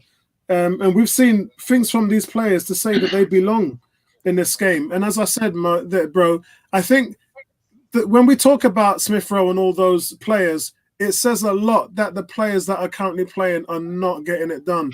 When we had El Nene and Partey not playing against Leeds, we went back to a tried and tested formula in Ceballos and Xhaka, which just doesn't work. And that was my biggest fear. And I'm kind of happy we got away with a point against Leeds. Sentiment says, I'm disappointed that not after all Arteta's big talk about wanting to re-sign Bala Gunman, he's only might just be getting 5 or 10 minutes. I think because at the end of the day, with a player with no experience, you don't want it to totally change the shape of the team. So I think 80 minutes is good. Give him a run out of 10 minutes, and that would be good enough because you want to build a player with confidence. You just don't want to do it too early. You know, he's not at that place yet where, you know, he's still young. He's not at that place yet where you can start a game in the Europa League because you don't know what's going to happen. You know, you really don't know, especially when you're away from home.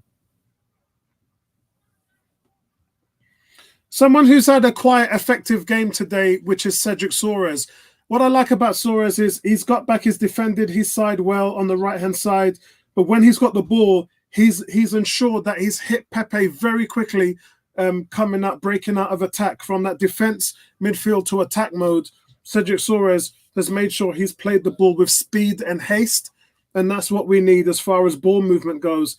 It's something that has not really been active in this game, but he's quietly played well, and so has Willock as well. Willock has been very effective in this game with those 2 assists. Guys, don't forget to hit that like button on this video. I'm just checking now. We've got 12 likes. It just went from 9 to 10 as I was just bringing the subject up. We've got 12 likes, so much appreciated, guys. We're in the 80th minute now, 10 minutes to go, and we want to see Badman, Balogun. We want to see him on the pitch. We want to see him make another cap for the team, which would be his second. We haven't really talked about Diego Maradona today, so let Ebony give me her thoughts about Maradona. He wasn't the best player who's ever played. Pele was, and I hate that people say Balogun is coming on for Nketiah. Good. Balogun is coming on officially. Ebony, your thoughts on Maradona? What I will say is, whatever anybody's thoughts were on Maradona, he was one of the GOATs. Yes, he did cheat. You know, let's say it as it is. He did cheat with that goal in '86, and I was a very upset 11-year-old. But you know, he could actually win a game on his own. That's the kind of player that he was. He could actually win a game single-handedly, and we don't have very many of those players anymore. He was top class, but you know, he let himself go. You know, he got hooked on drugs, and all Balogun came on and put his name on the score sheet. Didn't take him long. Oh, hold on. What? I'm sure he's happy. He's going to sign a contract. He's happy. He's playing and he scores. What? With his first kick. Okay, so let's see this build up.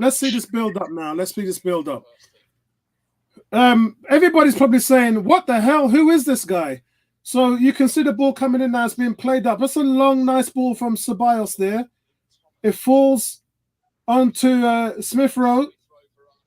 Balogun turns and shoot straight again. It's a one-touch control, turn and shoot in the net with his literally second touch.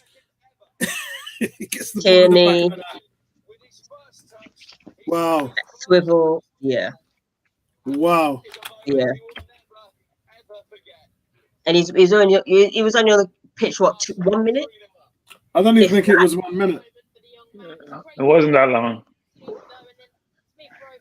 So Ebony, you were saying about Maradona. Smith Rowe gets the assist. The ball comes in from Turney. Smith Rowe, touch and control, plays in the middle, and then Balogun. It actually goes through it wasn't hit very well. It goes through the goalkeeper's legs. But who cares? Yeah. It's a goal, man. It's a goal, and he's over the moon at the moment. And as I said, Smith Rowe gets the assist. Nice. See what Smith Rowe can do. Yeah. So yeah, I mean, Maradona, he was a great player. Like I said, he could single-handedly win a game on his own, and you could see why Argentinians in particular and everybody else lauded him because he was that special player.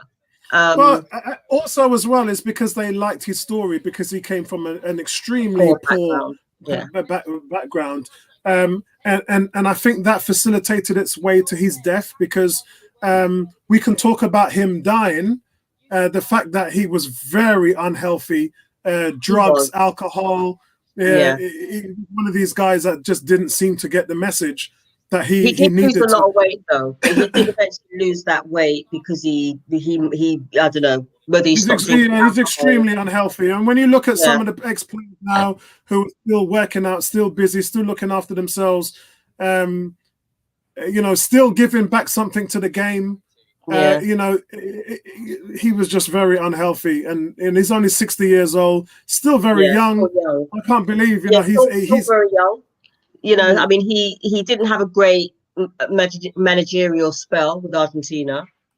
You know, I think people are expecting the player to be, you know, this special kind of manager because he was a World Cup winner. You know, they expected that to materialize as a manager. It didn't work.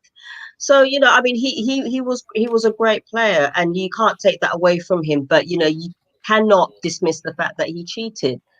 And, you know, I'm not going to lie, when Argentina lost the World Cup final in 1990 against Germany, I had no sympathy for him because of the previous 4 years. So, and he was never forgiven. He was never forgiven for that. But he was a great player. You can't take that away from him. Cannot take that away. And I love watching him play, especially for Argentina. And he went on to Sampdoria as well, and then he Boca Juniors, and you know, by the time he went to Boca Juniors, he became, you know, overweight and stuff like that.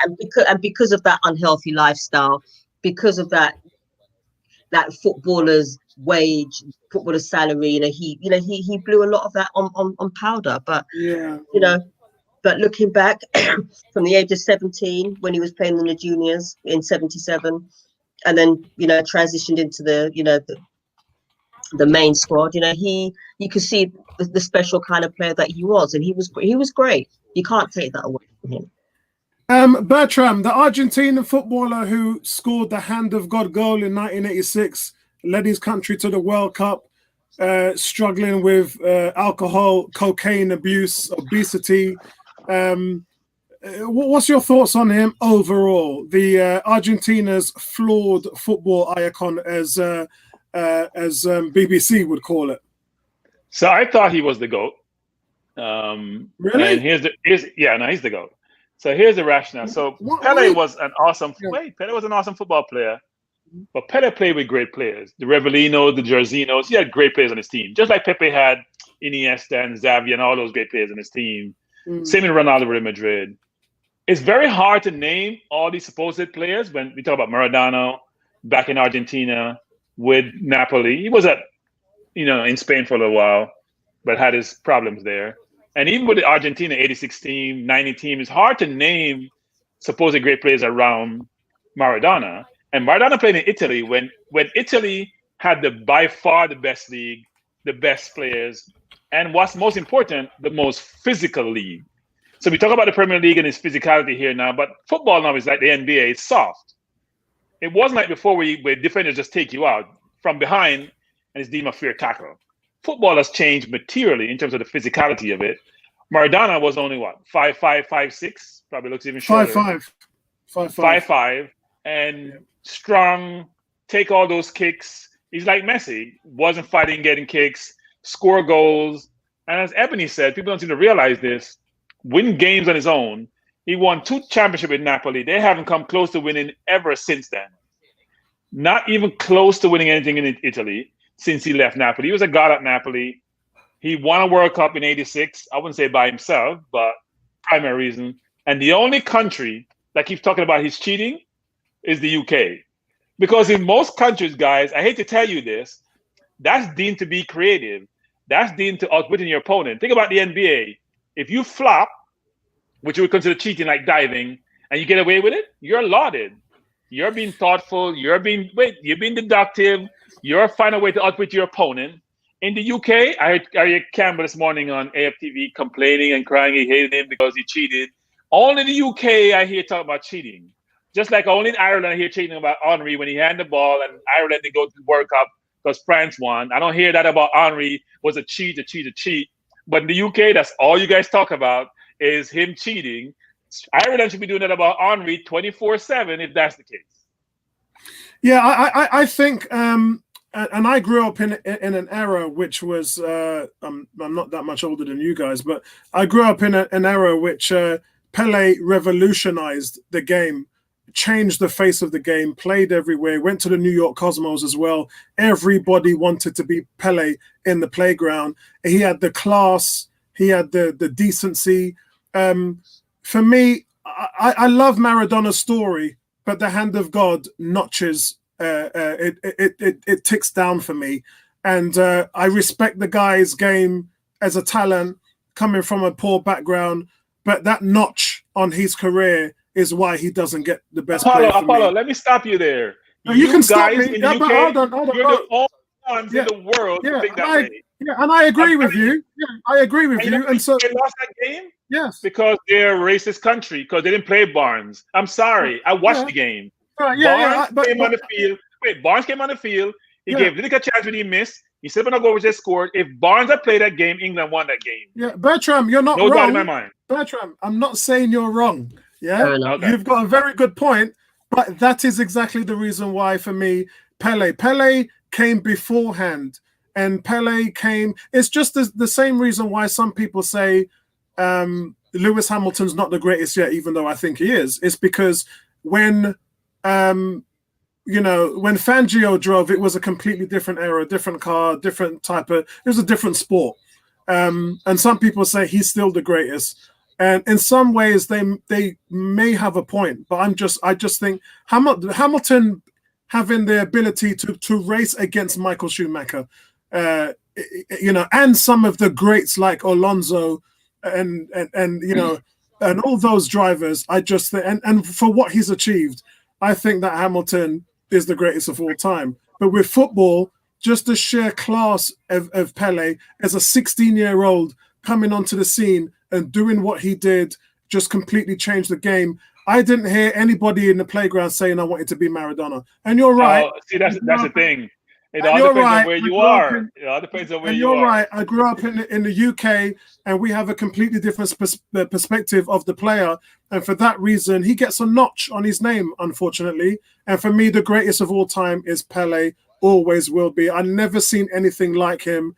Just a sheer look, every player wanted to be Pele. Just like every basketball player wanted to be Michael Jordan.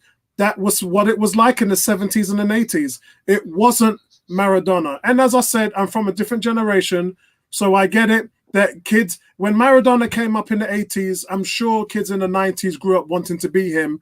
And I'm sure, at a latter point, people wanted to be him in the millennials and all that stuff. But from the 70s and 80s, everybody wanted to be Pele, and he was a class among class. And again, he made his name just on sheer footballing ability, power, pace, strength, and everything, all of the above. And that's me, guys. That's me. For me, Pele is the GOAT. Now, look, I mean, Pele was the GOAT for a long, long time. I'm gonna say was the GOAT for a long time.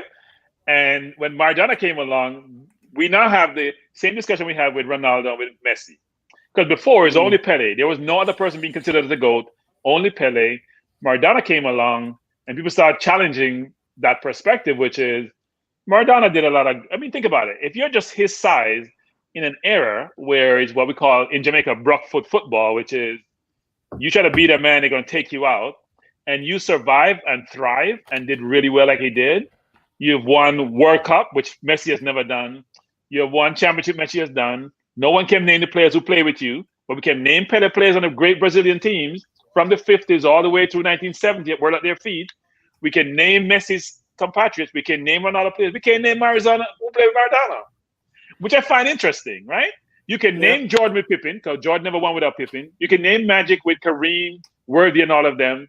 You can name all these great Bird with Parrish and all of them. You can all these great teams and great players. You can name who their compatriots was. You can name who their teammates were. You find it hard to name Napoli players or Argentina players who played with Maradona, and yet he still won. It says a lot about the player. He was flawed human being, but most people are flawed. The question is, how extremely flawed are we? What's the degree of how flawed you are? So, guys in the chat, to a degree. Yeah. By the way, guys in the chat, the game's over. Arsenal are victorious. and have won 3-0.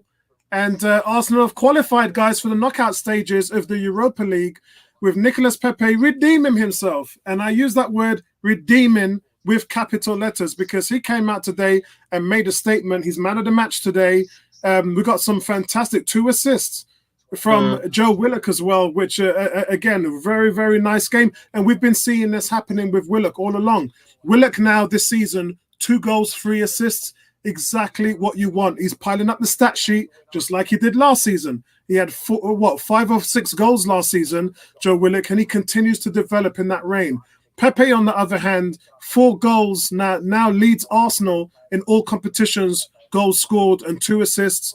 And also, good game today from Reiss Nelson. Reiss Nelson cannot be discounted. His commitment to run with the ball, the urgency and the pace, the vision, the ability to go through the middle, run out to the left and support Pepe, run wide and provide crosses into the box. A good all-round game from Reiss Nelson. And obviously, Balogun, first goal for the club after being on there for about 30 seconds. Arsenal will qualify at Group B with 2 games to spare. What does that mean for you guys? That means that you'll be able to see more games with us developing our young stars. Ebony, over to you.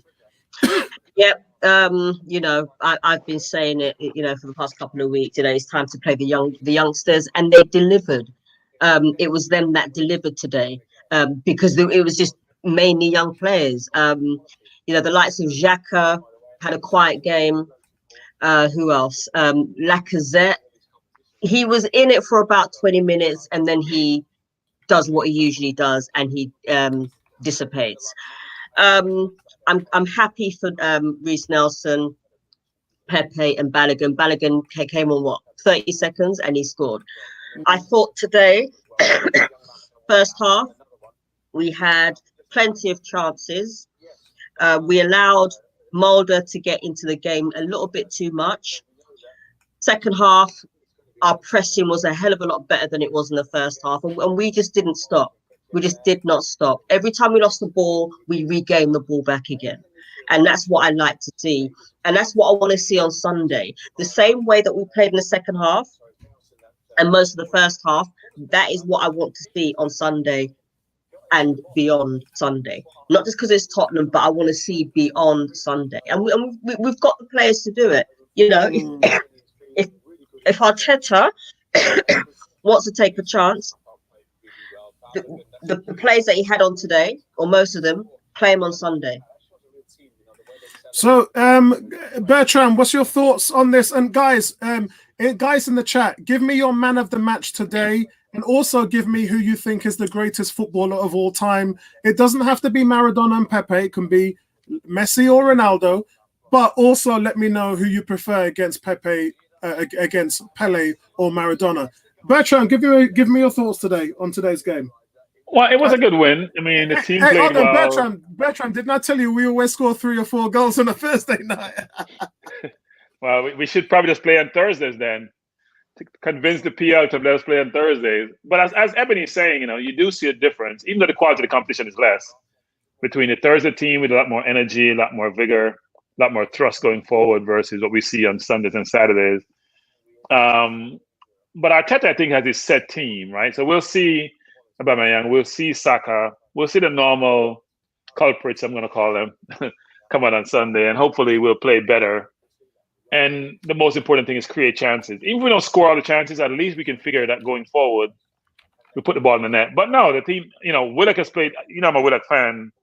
He's played well again. He's always playing well in the Europa League. And he has to get more game time. We're giving William game time. Give some other people game time. Because William, now he's been injured, frankly, since he joined us, in and out of the team. He was injured at Chelsea last year at the end of the season.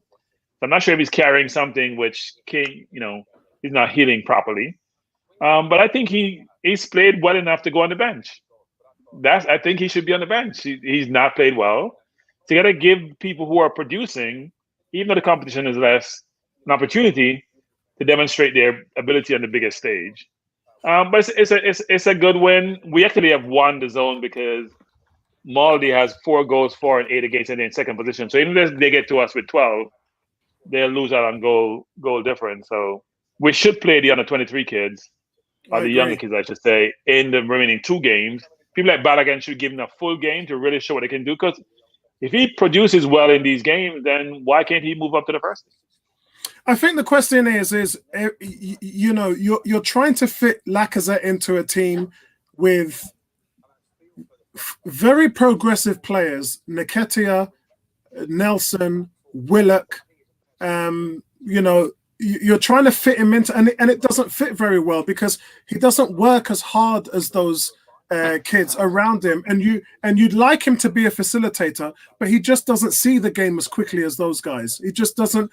As a guy who wants to play a number 10 role, your vision has to be impeccable to see all the, and he just doesn't see it. He just doesn't see it. I have a position for Laka, actually. I think Laka should be right beside, well, not even Mustafi, because Mustafi should not be in the squad. So Laka needs to find a nice bench that's very warm, because right now he's not doing anything to suggest he should be in the first team. I think you know, sometimes, you know, picking Lacazette is down to the experience that he has, and because he is expected to score, because he has scored before, like in the first, when we go back into the beginning of last season, he was scoring, and then that seems to drop off. So people expect him to score once he's picked, but I don't know. So yeah, I don't think Nketiah, frankly, has done enough to justify starting. I mean, he has a chance today to really differentiate himself and really show that he should be in the first team. And I'm not talking about chances that he missed, just his overall play doesn't seem to warrant him starting in the PL. Well, he's scoring. I mean, he scored in the last game, and actually he should have scored today had a goal disallowed. He had another goal disallowed in the competition as well. He scores goals. That's all he does. But today, he, in my opinion, he was poor. He had 2 chances which I think he should have put away, but he should have had that goal, which was a tap-in on a rebound. I think that they're saying, well, the linesman gave him offside. It's offside, but for me, he should have done better. He's had a poor game today for his standards, but he's always done well and scored in this competition. Before I go to the African Gunner, let me go to some of the comments here. Victor says Nigel Mansell is the greatest. I think you mean Nigel Mansell there. Rafe said, put some respect on Cruyff's name. I will. You want me to give you, somebody's asked me for a quick top 10. I'll give you my top 10 straight away now. Number 10, Thierry Henry. Number 9, Zinedine Zidane. Number 8, Alfredo Di Stefano. Number 7, Dennis Bergkamp. Number 8, Franz Beckenbauer. Number 5, Michel Platini. Number 4, Ronaldo. Yeah. Number 3, Johan Cruyff. There you go. That's your Cruyff love. Number 2, Maradona, and number 1, Pele. That's my top 10 really. for you. Really? You put Ronaldo above some of those players. Which Ronaldo are you talking about? Brazilian Ronaldo or Portuguese Ronaldo? What are you drinking, Apollo? Cristiano Ronaldo. Apollo, where's Eusebio? Nah, Eusebio doesn't make it. Messi doesn't make it. There's a few people. Messi doesn't make it. Wow. Paolo Maldini doesn't make it. George Best doesn't make it. Franco Puskas doesn't make it. Who else doesn't make it? As I said, there's Beckham, there's Xavi, there's Eusebio doesn't make it. Muller doesn't make it. Roberto Baggio, Bobby Charlton, Van Basten. There's a lot of names we can put in there, guys. What about Ronaldinho? No, he doesn't make it. Ronaldinho makes it for me. Ronaldinho is guys. Talk about footballer. Yep. Ronaldinho is the best watch ever. Luis Best Figo, watch ever Roberto Carlos. It's down to opinion, isn't it? I think that's what's good about it. Actually, before I go to this, there's so much comments there. So let me go to the African Gunner first. African Gunner, what was your thoughts on the game overall today? Said we always score 3 or 4 goals on a Thursday night. Yeah, I predicted a 3-0 game today. To be honest, the first half was quite disappointing. I think we couldn't get any shots on target. We had chances. We just couldn't get any shot on target. And when we did, it was straight at the keeper. So I was quite disappointed, but there was definitely some urgency. Once I saw David Luiz going off and Holding coming in to play with Mustafi, I was like, oh no, like I was worried for us, thinking that if they come for us, it might turn into something bad. But Pepe had a phenomenal game today. Let's not get that wrong. He played. You could see he was playing at 100%, and he was really trying to prove a point and stuff. So I really enjoyed seeing him play today. My question to him really is, why did it take a red card and kind of this pressure for him to put in 100%? He should be playing like this every single game, right? And this is what we expect from him. That goal was a top class. That was a 72 million pound goal, right? So no, I'm really happy. I was really happy to see Emil Smith-Rowe come on. I really wanted him to come on. I think Reece Nelson had a really good game as well. I think Lacazette was, we call him a really good hold-up player, but today was really bad in his hold-up play for me, and he was playing in that 10 role, right? So yeah, I mean, Mustafi didn't have too much to do, to be honest. I mean, he made his usual fouls, even Xhaka, usual game. I'm glad that he was taken off. I hope that's not because he's going to play on Sunday and just because, he wasn't doing too much. I really think the goalkeeper did really well as well. He's so confident, coming out, claiming the ball. I like him. I think his distribution, and you can see that like defenders are comfortable to play it back to him because, he's good with his feet. The other thing I wanted to mention, early days for him though. We want to see him play more, and we're talking about FA Cup, League Cup. We want to see him play more, but I agree. There's definitely something about him that I like, but there seems to be a little Leno in him running out of the area, which he needs to get rid of. But yeah. The final point for me was Balogun, first goal for Arsenal. I mean, I'm sorry, Apollo, but I think this guy's better than Nketiah. I mean, look, he gets, 10, 15 minutes? He looks like a better finisher than Nketiah for me. Hey, hold on. We don't. I know. I'm just saying, he can be better if he gives more time. Yeah, we don't know that yet because Nketiah does score a hell of a lot of goals. He's just broken Alan Shearer's record for England under 21. Scores 21s. I mean, look. He scores for Arsenal. Scores for the under 21s. He scores for England. When he plays. The problem is, like I said to Danny today. They were talking about Pepe on the forum, which you saw, and I made a statement there, and everybody just agreed because we keep having. Victor talked about young players as well, like Smith-Rowe. We keep hearing our young players aren't ready. Our young players aren't ready. Well, guess what? We don't play them. Pepe started 1 in 8 games in the league. Nketiah hasn't started this season yet. We're not playing him. So we're here saying our young guys aren't ready, but our veterans are playing every week in the Premier League doing nothing. So this is what I'll say to that, Apollo. For me, right, I don't disagree. Eddie scores goals, and he scored a goal today which shouldn't have been disallowed. It was definitely onside, right?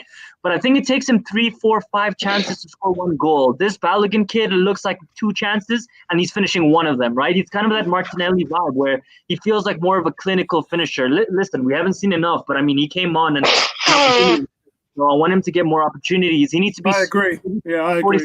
Let's see what he can do, right? Because then it's not just Martinelli. We have 2 strikers potentially, and we can get rid of Lacazette really for a cheap price. Thank you. I would disagree in saying that Balogun is better than Nketiah at this stage. I mean, I personally have yet to see more of Balogun before I can make that decision. I just think that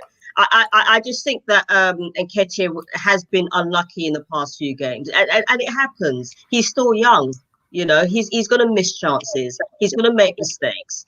I think the thing about it is looking at the 2 players. I've seen Balogun play for the under 21s here. He's a very good player, but he's a very one-dimensional player in terms of Tammy Abrahams, the player in the box, the guy, the meat sack. Yeah, he's a big dude, man. Don't let his appearance fool you. He really did. You see the way he held off that defender with his back to him? He can do that for you. What he hasn't really displayed at the moment is Nketiah's aptitude of defending and his energy. He's running in his movement. That's what Balogun has to get better at. But I believe he will get better at. But you have to play him.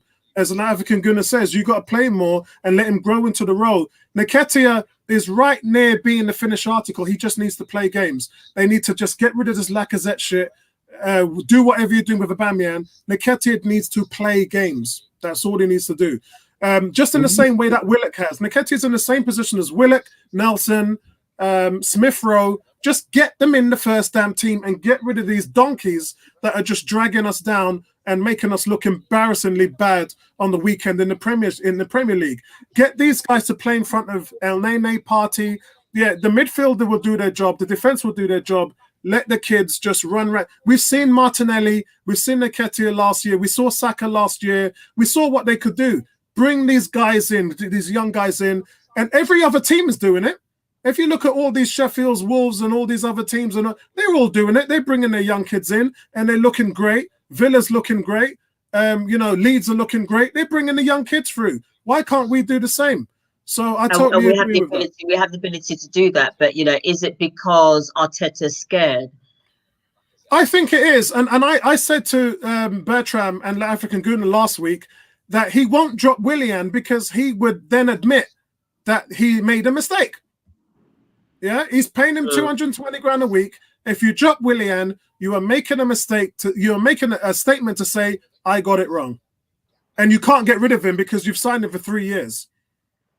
Yeah, so I think to a point, he has to play Willian in order to justify why he brought him into the team and why they're playing him a wage.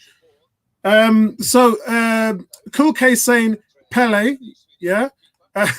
Sentiment saying Bertram Souness was a Brockfoot player. I'm not sure which statement that was from. Anwar says Pele. Killer BZ, that's my son. Yo, what's going on, bro? Good to see you on there. Let me know what your thoughts are about the game. Cricket Ball saying Pele was before my time, so I can't judge. Bro, Pele was you must see videos. Come on now. He was before my time as well, but you must see videos. No, listen, especially if you were a young black man. If you were a young black boy, the only player you wanted to be in the world was Pele. Yeah. Cricket Ball said Pepe man of the match. Rafe saying Messi is the best player of all time for him. A player who doesn't even meet my top 10. I like Messi, but I just don't think he's Ronaldo. Cool K saying Pepe was man of the match. Rafael said he didn't grow up in the 60s, so he can't come. I think 70s was it because he made his debut in 68 in the World Cup. So he didn't really come. Who made 58? Pele made his debut in the 50s. 58. No. 58 World Cup, not 68. No, Apollo, this is not a question. This is a fact. Yeah, 58. 58 World Cup. They won 58. 70. They won 70 and they won 62. They win 62, yeah. 58, 62. So it was 62 and 70. England won 66. Yeah, it was 62. No, he played 58. Yeah. Yeah. I played 58. Yeah, because actually he won 3 World Cups, didn't he? He won 58, he 62, won 3 World and Cups, 70. Yes. Yeah. That's when Brazil dominated football. Yeah. How many World Cups? Brazil had great players. How many World Cups did Maradona win? He won 1. Okay, so but I can name Pele teammates. I can't name Maradona teammates. Sentiment says we won't see the same dusty Utes like Willian, fashionistic swagger jacket Bellerin, senior Beyblade. I think he calls Beyblade is Bellerin, isn't it? Beyblade. And heavyweight Xhaka. Cool K, I just told you what my top 10 was.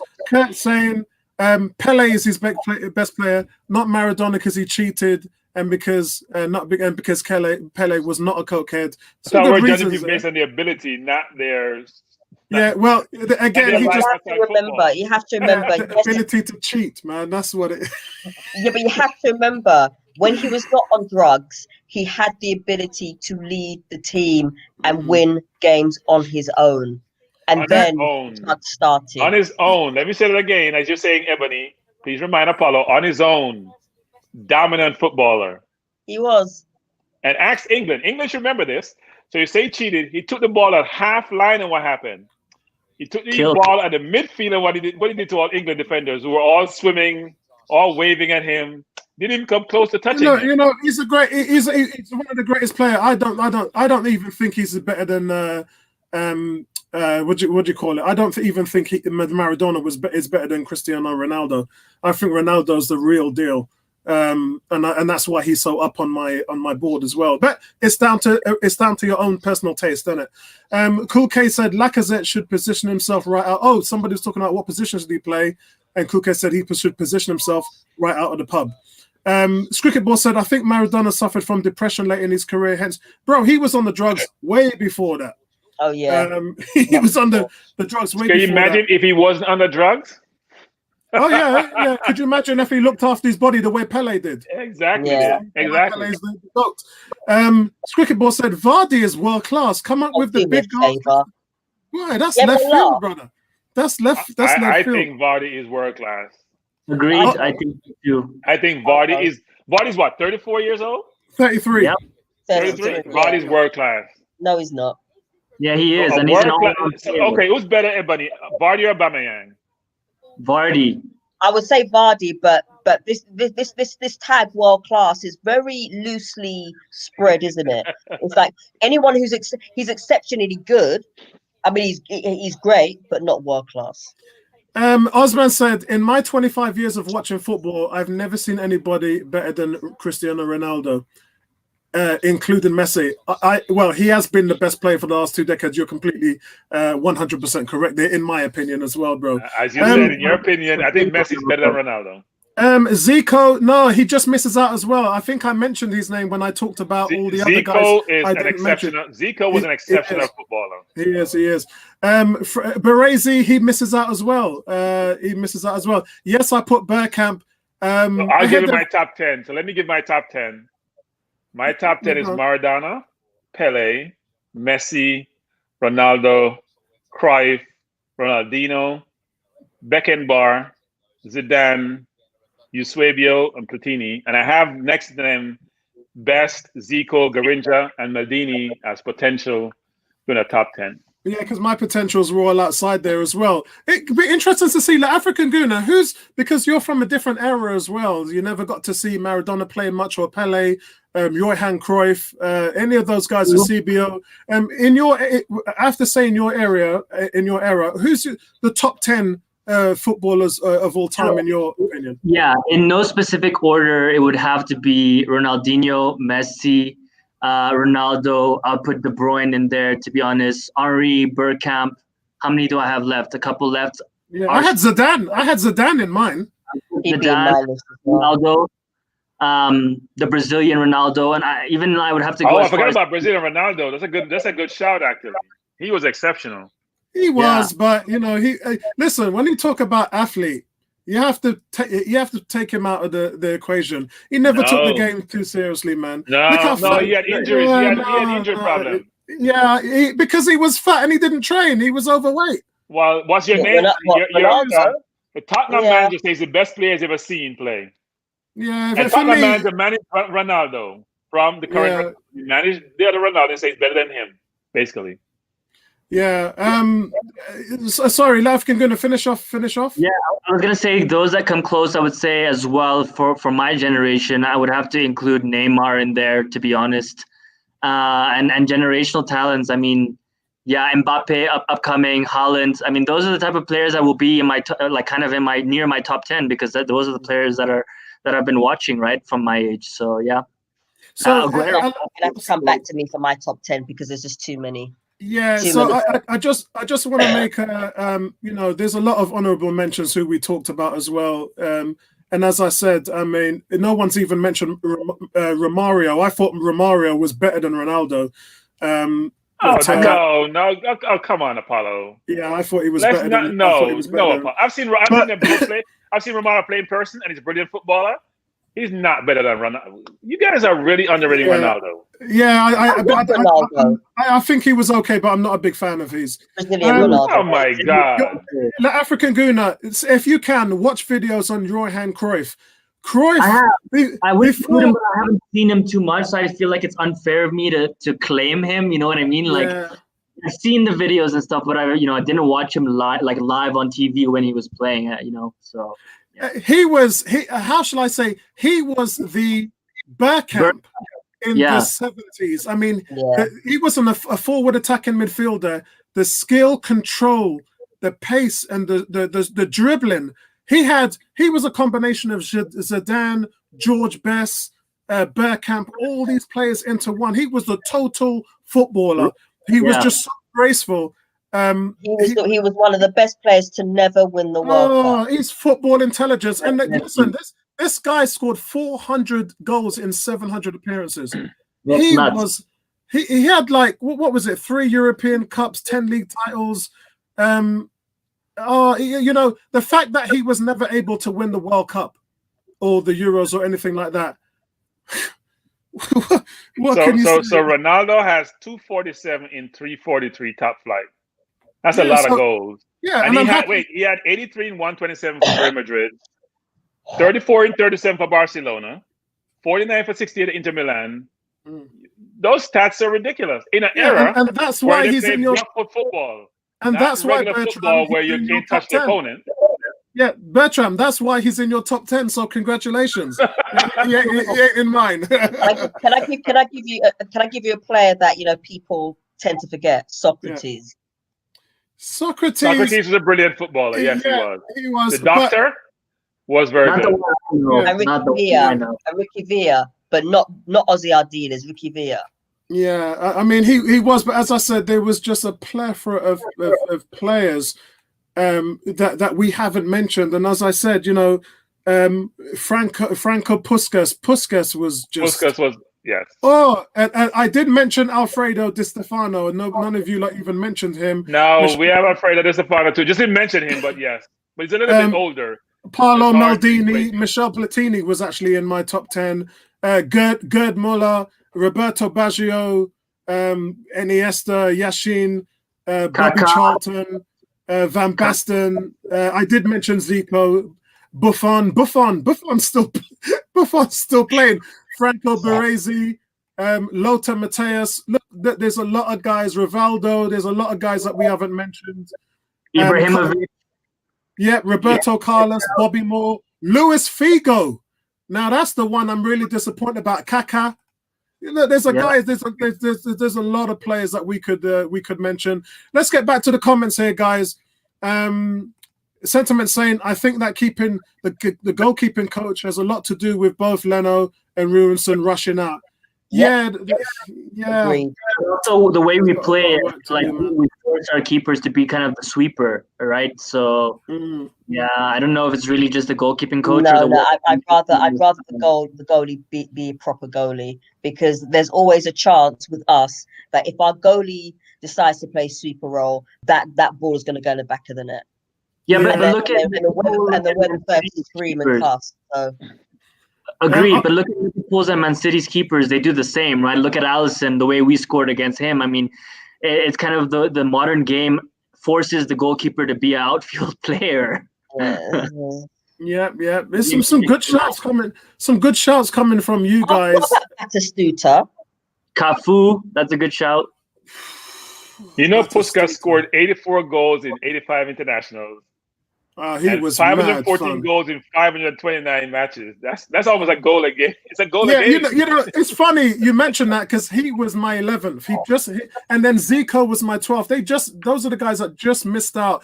Puskas was just. And people talk about Ebizio. They used to call him the Panther. He was legit, man. He was so good as a striker. It's unfortunate, but guys, there's a ton of video out there for you to see all them famous players from the 50s, 60s, and 70s. Any goalkeeper, only Buffon. Buffon, Who's that Colombian goalkeeper that saved the ball with his back? Not Valderrama. Valderrama was the captain. The guy from Colombia? Yeah. Valderrama. Carlos Valderrama was the captain. Carlito might know. My best goalkeeper of all time, Dino Zoff, Italy. Probably in my opinion, probably the best goalkeeper of all time. Sepp Maier from Germany, goalkeeper from the 70s. They say he had the biggest hands in football. Sepp Maier. Gordon Banks was highly rated. Oh, good shout. Osman, Dennis, Michael Landrop. Yeah, Michael Landrop. Yeah. Good shout. Alberto as well, we can see in there. What's this? Atta says you can't mention Roberto Carlos without mentioning Ashley Cole. What? He might have a point there, Yes, you can. Ashley, you know what?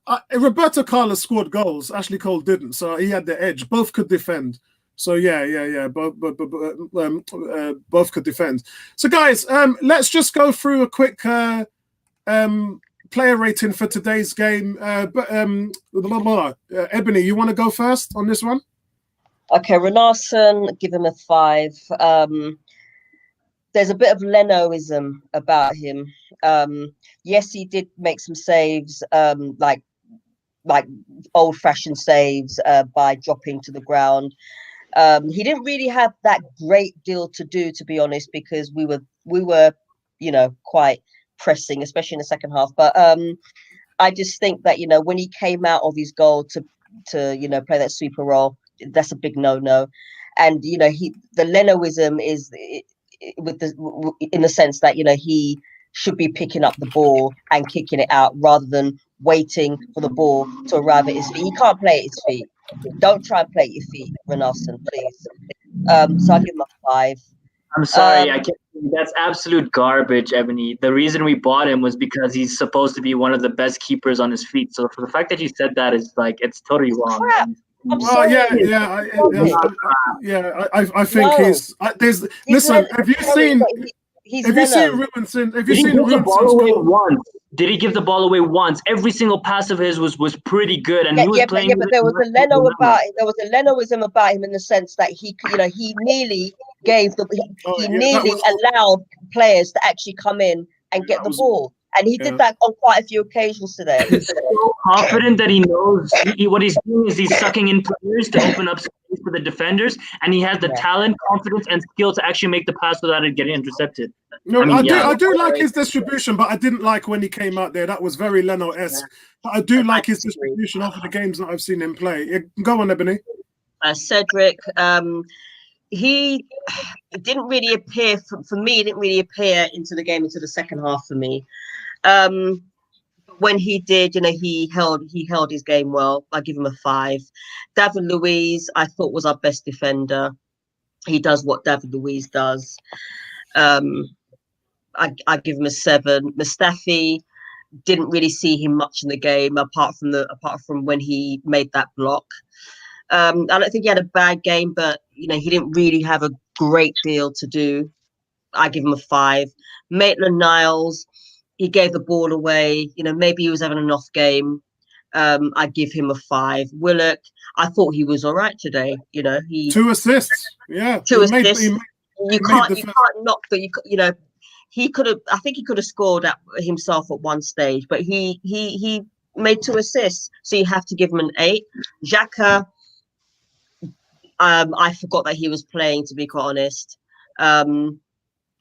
didn't standard 5. Nelson, he scored a goal. You can't get away. You have to give him props for that goal. I give him a 7. Pepe, man of the match, 9. He took his goal really well. I mean, he could have scored about 3 or 4 goals today. Yeah, that's how effective he was today. The man was just running and running. He created chances. When he got the ball, he was difficult to. He was difficult to handle. And when he's at his best, he's difficult to handle. When he's at his best, you cannot get the ball off of him. That's what we want to see him do a lot more. And we want to see him, shoot a lot more like he does do, like he did today. So I give him a 9. Nketiah, he scored a goal that was disallowed. Didn't really see why. I wouldn't say he was bad today, but he had a couple of chances which he didn't put away, but it happens. 6. Lacazette, 4. I thought he was the worst player. Yes, he could have scored early on, but as he always does, every single game, he's great for about 20 minutes and then he dissipates. Yeah, somebody mentioned that, didn't they? He played some good 1-2s into the box for the first. He did. For the first half, disappeared. He disappeared. Great 1-2s, but that's about it. So he's going to have to be benched on Sunday. Sorry, Laka, I love you, but you run out of steam too quickly. For the rest of them. The rest of the subs, so you don't have to. The rest. Balogun, for him to come on after 30 seconds, and for Smith Rowe to actually create the assist to allow Balogun to score, that alone deserves a 6. Tierney, Holding, and Ceballos. the standard fives didn't have enough time to do a great deal. But Smith Rowe, for me, showed why he should be starting. Because like all the other young players, they just want to run, they want to create chances, ping. That's what they were doing today. They had the engine to run today, and that's what you need. And that's why the younger players need to be given that chance. Take that chance against Tottenham on Sunday. If it doesn't work, it doesn't work. But at least we've seen what they could do today and what they could do in every other UEFA Cup game. So play them more. So for me, I'm going to give Ruinson a 5. I thought he had an average game today. I'm going to give Cedric a 6. I thought Cedric got up and down and played the ball with haste and speed to start attacks with Pepe. I thought I like Cedric. I'm a big Cedric fan, and I'd like to see more of him in the first team. David Luiz, I give him a solid 7. I thought he was his positioning very well at the back. Got rid of the ball quickly. Mustafi, I give a 5. Mustafi got caught out positioning a few times. Luckily, we weren't in too much danger. Where are we? Maitland-Niles, what is going on with you, my friend? I give him a 4. He just doesn't look like he wants to play in these games. He did have that shot in the second half, which is the beginning of the half, which is where Eddie Nketiah scored the goal from. But that was the only thing he really did. He just looked completely disinterested, so he gets a 4. Willock gets a solid 7.5. 2 assists today. Good work rate. So busy around the final third, nipping up to support Pepe, nipping on the left as well through the middle. Great, another good game from Willock. He's got to turn around, walk off the pitch, and say to the manager, "All right, manager, that's another 2 assists today. It's 2 goals from me and 3 assists this season. The numbers are starting to rack up, and we're not even in 2021 yet." So again, another good display from Willock. Xhaka, I thought he was average. I give him a 5 today. I saw a couple of balls from him on counter that started counter attacks. That's what you would expect.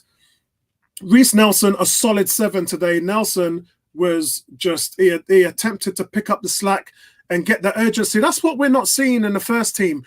Getting the ball, picking up the ball, and running with it. We see Willian. Willian is struggling right now. We saw Willian against Leeds in the first 15, 20 minutes, really tried to step up that pace. But although he was getting the ball and trying to pass it around quickly, what Willian wasn't doing was getting the ball and running into the box and causing defenders to step up to him. If you can get defenders out of position to try and step up to you, then that opens up the space behind for the strikers. And none of our midfielders at the moment in the first team are doing that. They're playing the far too off the defense, and it allows the defense to settle. They're under no threat, so they can keep man-marking Lacazette or Aubameyang, and they're at no threat. We need players who are going to pick up the ball and run at the defense like Willock, run at the defense like Reece Nelson, and cause them stress and panic and open up spaces for the strikers. And he does that for you. Pepe was just the boss. I give him a solid 8. Man of the match, could have had a hat-trick. Pepe played with intent today. And as my African Guna said, he does this. Why doesn't he do this in the first team? The answer is because he doesn't get enough chances. And hopefully when his ban's over, he will see him straight back in the first team. I hope that happens. But he's just a stud. And his talent level is probably the highest in the team. This guy is off the chart talented. And it's just a mental part of his game to get him switched on the opening whistle and given a performance of 90 minutes of this type of level. Nketiah, a big Nketiah fan today, but for me, he had 2 chances. He should have tucked away. I know the goal was disallowed, but I give him a 4 today. I thought he could have done a lot better and put the chances he had away. Lacazette, I give a 3. It just wasn't a performance you want from him. After 20 minutes, he just died. And outside of that, with the subs, Tierney 5, Holding 5, Ceballos 5, Smith Rowe 6, and Balogun, I give a 7. Smith Rowe did exactly what you want to see. Look how far advanced Smith Rowe was when he had that assist. He was in the box, made the forward run in there, which we don't see our midfielders do. And again, this is something that the kids are doing. The kids are advanced playing in the final third, and it's making things happen. If Smith Rowe isn't there and doesn't make that run, Balogun doesn't get that opportunity. This is what is, and again, the ball was set up from Tierney on the left, who ran forward in advanced positions. The key word is here, guys, is running into the box final third in advanced positions. We're not seeing that in the first team, but we see it on a Thursday night. It's got nothing to do with the opponents that we're playing. It's all about your mindset, your will to go in there and produce and work harder. And we're not seeing that in the first team. Bertram, do you want to go next? Why not? Mine is pretty quick. Goalkeeper gets a 4. He didn't have to do much, but the pass he gave to Holding and the one he came out and missed took him from a 5 to a 4. I wasn't impressed with some of the things he did in the game, which was interesting, given that he didn't have a lot of work to do. All the defenders get a 6. I didn't see clear differentiation between David Luiz, Mustafi, Soares, or Maitland Miles. Maitland Miles made some bad passes in the first half, but I think he came to his own in the second half. And I think the passes he made that were in a stray was he's trying to get the ball behind the defense, which I always value, even if you have turnovers. In the midfield, Xhaka didn't set a standard game. I give him a 6. Willock, I gave a 7.5. I think Willock had a good game. Nelson, I gave a 6.5. And I'm not going to elaborate on their play. I think they played okay. I gave Laka, I'll go outside first. I gave Laka a 4. I thought with this level of competition, he should be differentiating himself, and I'm very surprised that he hasn't done better. And Ketty, I gave a 4 also. He got 2 very good chances to put away. He didn't do much in terms of the game. And if you're trying to get into the first team, you have to differentiate yourself. At least see the effort put out like a Nelson, who's definitely trying to get Arteta's attention to get into the first team. I thought Pepe was by a good distance our best player. Willock was very good, but I thought Pepe was our best player, and I gave him an 8.5. And I'm not going to judge the subs because they didn't have enough time. Apart from Holding, who came in for almost a whole half, I gave Holding a 6 like the rest of the defenders. It was an easy game, as reflected in the defender score, because they didn't have much to do. And even our midfield didn't have much to do, frankly. If you look at Xhaka or Nelson or Willock. So it wasn't that difficult, a game. And the scoreline probably doesn't reflect the run of play. I think we could have scored more. So, guys, just a reminder, this weekend against Wolves is our 10th game. So we will, at some point next week, have a podcast to review all of our scores where we predicted the top 10 games. And I think most of us, to be honest, have come up short, which is... all of us. Almost all of us. I think there was one guy who said 13, and I'm trying to remember. Maybe he'll let himself known to us when we have the podcast. But me and Bertram said 18, and we ain't even going to achieve that. At the moment, we're 13 points with 1 game. So even if we win this weekend, the most that we would have been able to achieve is 16. So Africa Guna, what's your grades for today? What's your marks out of 10 for these guys? Yeah, just a couple of points. The first one is in regards to what Ebony said in starting the youngsters against Tottenham. I mean, that doesn't work.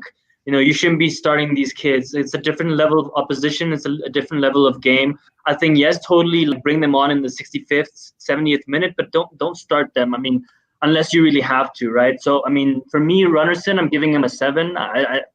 It's clearly on the opposite scale of you guys. Yeah, I was really happy with him. Second game, clean sheet. I mean, I'll demote him from a 7 to 6 because of the miss that he made that you guys spoke of when he came out to clear it and then he kind of just mishandled it. But apart from that, I think he was really good, and I really enjoy how confident he is on the ball. I don't think that he's going to make a bad pass or he's going to make a mistake.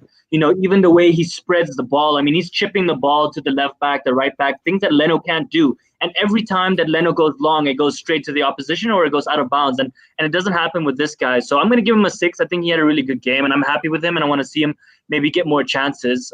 In terms of Cedric, I'm giving Cedric a 6.5.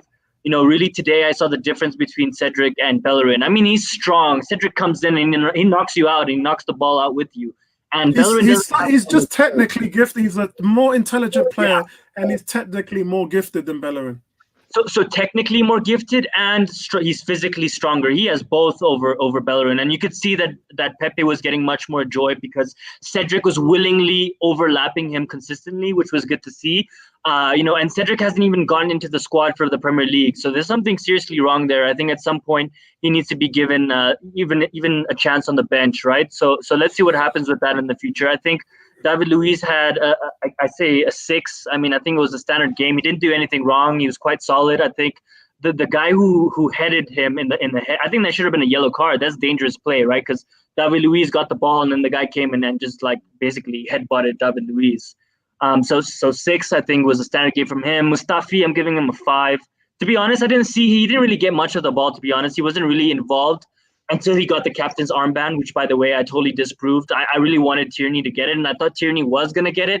And then I saw Mustafi get it, and I looked at my dad, and I was like, no, I don't approve of that. So I'm going to give Mustafi a 5. I think he got spun over quite a bit in this game, especially in the second half. I'm going to give Maitland-Niles a 4. A little bit harsh, but I don't think it's his fault. I think that he hasn't been playing for, a month or so consistently, and he's lost that motivation. And, if you don't play, it's not in his natural position in the first place, right? So when you play him consistently, he gets good. But as soon as you remove him for a month and then you put him back in there to play, I mean, come on, But he was getting beaten very easily. I mean, even when he moved to the midfield, there was a certain point where he was doing something with his leg, trying to, you know what I mean? He wasn't even positioning. Yeah, to me, he just doesn't want to be there. He wants to be in the Premiership first team playing against the big boys, just like he did against Liverpool, City, Chelsea a couple of months ago, actually. And to where he was then to where he is now, I mentioned in my video yesterday that I uploaded that he probably wishes that he signed for Wolves. Yeah, 100%. So in regards to that point, Apollo, he can't be. This is Arsenal. Yes, of course you want to be playing against the big boys, but look at Tierney. You think Tierney wants to play in the Europa League, and look at the performance he puts in, right? It doesn't matter who you're playing against. You come in every single game and you're giving your 10 out of 10, and that's how you consistently get picked. So I feel him, but he also needs to understand he's not going to get playing time over Tierney. That's just not happening, unfortunately. Tierney is a solid player, so he's going to have to work his way to potentially get a chance over Bellerin. At least that's how I see it. And also on that point, I think it's clear to see that Arteta only wants to use him in games where it's a physical winger that maybe Tierney isn't suited to or Tierney's injured. I mean, there's really a set game plan for when Arteta seems to want to use him. And I think he knows that as well, right? Which might demotivate him. In terms of Willock, I'm giving him a 7. His drive was really, really good. In the Europa League games, he's been untouchable. I mean, this is a different Willock than you're seeing in the Premier League. The only thing I would like better from Willock is he needs to release the ball a little bit quicker. Sometimes I feel like he's taking a little bit too many touches. He's driving, he beats 2-3 players, and instead of making that pass at the right time, he takes another touch, and then either it's a foul, they bring him down, or he loses the ball, right? So he needs to be a little bit better with that. 2 assists today, really great. Xhaka, I'm giving him a 5. He didn't have a bad game, but he didn't have a good game either. He really wasn't, in the game. He tries to make a lot of passes, and gets cut out because just can't make those passes. But yeah, apart from that, I'm going to give him a 5. I'm not even going to waste more breath on him. Nelson, I'm giving him a 7. This is a different Nelson that I've seen this entire season. I mean, from that Liverpool game that I've seen, all 4 of these Nelson have come in different competitions. Yeah, I mean, but let's be honest, it hasn't been consistent. This Nelson looks like a hungrier Nelson, and I can really see that. He seems, he's driving with the ball. He's doing step overs. His crossing was good today, and his goal, it was a tap in, but he got himself in the position. It was on a plate, and he finished it, right? And that's all you can. I said to Ebony, he ran 20 yards to get in on that in the box of this goal. We're seeing midfielders, our younger players, just run into the box to support the strikers. We're not seeing that on the weekend in the Premier League. True. And I think he's hungry to get his chance. I think he realizes that Willian isn't playing well. Pepe played really well today, but I mean, he hasn't been consistent. So there's a chance for Reece Nelson to get some game time, right? So yeah, I'm going to give him a 7. I'm really, you guys know that I was really harsh on Nelson previously. I think a couple of months ago. I'm really enjoying to see him play, and I like this Reece Nelson that I'm seeing. And I'm fair in my reflection. I don't hate players. If you play well, I'm going to say that you play well, and he's playing well. Pepe, man of the match, I'm going to give him an 8. As I said before, oh man, today he wanted to prove like he's a real player, and he's playing against, you know, lesser players, but this is the type of Pepe that you want to see, right? You could see that he didn't really want to pass. He wanted to shoot a lot of the times. He wanted to score. When he scored that first goal, he wanted to score another one, and that's what I want to see. But again, you know, why does it take a red card and fans getting behind his back and kind of things to go wrong for him to show this? He needs to be playing like this consistently every game. Today, I saw him tracking back like never before. He was tracking back every single time. And you know what? I'm sure that's because Arteta went into him and has told him, you know, you need to pick up your socks. Otherwise, you know, you're not going to get in the team and we're going to look to sell you. And today he played his heart out. And I really want to see. The question before today was, will he play? And now the question is will he play against, is it Southampton? I think it's Southampton, that game on the 15th. Yeah, after Burnley or Southampton. So that's the question. The other question, Apollo, is can he continue playing like this, right? I mean, he should be playing like this with better players when he has Aubameyang and he has, Partey and all the other players and El Neni. He should be playing like this even with Bellerin, right? So I want to see this more consistently from him. It's a good step. You know, it's part of redemption. I don't completely forgive him for screwing up the game, but this is a good start for him. He needs to consistently do this for 3, 4, 5 games, and then that red card's forgotten. You know, if Pepe comes back and he assists and scores, no one's going to remember the red card. It'll become irrelevant. So that's what he needs to do. And Nketiah, I'm sorry, I have to give you I'm going to give him a 4.5 because I think 4 is a bit harsh. I know he did the running and stuff, but he gets into positions to get those chances, which Lacazette doesn't do. And that's why I like him, but he's at a level where he just needs to play more. And he has been scoring in this competition. So I don't think that there's a goal issue. I just think that Arteta is frustrating for me because I'm sitting here watching these guys in our first team week after week just not do anything at all, and I mean anything at all. And then I see these kids like Nelson and Willock, and I see Nketiah, and I see these guys just run themselves ragged and have so much hunger and end product. And then I have to go back and watch the dross again on the weekend where they're not even trying, and it's really frustrating for me. I mean, imagine that your £72 million player has started once in 8 league games. What the hell is that all about? And guess what? He's your most productive player. He's got 4 goals and 2 assists. Well, he wasn't playing like this, right? So you have to be fair in your reflection. If he plays like this, then there's a question. But he hasn't been playing like this. And I see why Arteta starts Willian, because Willian, you know what you're going to get from him. He's going to run his socks off, whereas Pepe doesn't run his socks off, right? So Willian will give you that defensive cover and maybe not give you the same creativity and stuff. But let's also be fair. Our whole front three isn't creative and not doing well, and we're missing an attacking midfielder. I think Willian becomes better if we fill in that role. So let's also give him some time. I have faith in Willian to become a better player, but I definitely hear where you're coming from. With Nketiah, I think that he scores tap-ins. He doesn't really make goals out of nothing. And something I noticed today is he's a little bit slow. You know, on the wing, he can't beat the player. He'll go and then he'll have to cut back. Whereas Martinelli will kill that player and he'll be one-on-one with the keeper. I need to see that more from Nketiah, but I mean, yeah, I'm going to give him a 4.5. Lacazette, 4. Really disappointing. I thought that because he was playing in the 10, you'd get more of the ball and that he'd be able to create more and take on more shots. He takes too many touches of the ball. You can see he's not confident. I think it really killed him. I mean, he takes way too many touches instead of just finishing. And you guys didn't mention he had a really good shot where the keeper saved it. That could have been a goal, right? So we could have changed our perception. But I mean, yeah, at the end of the day, he didn't score, right? So I'm going to give him a 4. I think he needs to be dropped, and I think that he needs to be sold. If there's a chance to swap him or sell him in January, to be honest, I'd take the money and run, because come the summer, we're not going to get any money for him. So I think now is the time to get rid of him, really. But the thing is, who's going to get him, right? Tierney, I would give him a 5, but because he's one of my favorite players, he automatically gets a 6. It's a biased rating. I know. I don't care. I love him. And I really think he should have knocked out Xhaka in the previous match when he was putting his arm around. That was just disgusting. I must say I'm kind of confused. I just heard African Guna say he's very objective. No, I didn't. And now he says biased. No, you infer that you were objective about all the other players. When it comes to Tierney, you say I'm biased. Okay, fair enough. But is there wait. Is there a reason I shouldn't give him a 6? He was the reason why we scored the 3rd goal. I didn't say what score you're giving him. I just want you to be unbiased for the entire team. Don't prefer anyone. Just be Oh, biased. yeah, and you think Apollo's rating of David Luiz of 7 wasn't biased? I thought he was. Listen, but He's the best defender. yeah, but what was my rating of Nketiah was 4. Yeah, agreed. Yes, that's true. Yeah. Even better. Even African Guna is better rating for Nketiah than you did. True. Oh, So, yeah. 5. But yeah, no, I mean, Tierney, I think, deserves a 6. But I had to mention that he's my favorite player. I can't give him a bad rating. And he doesn't give me the option. He doesn't give me that to give him a bad rating. He always performs. So I can't even give him a bad rating. But fair. I don't know if he can. I've been thinking about this more recently. I don't know if he can defend. He can't I haven't really defend. seen him defend anybody.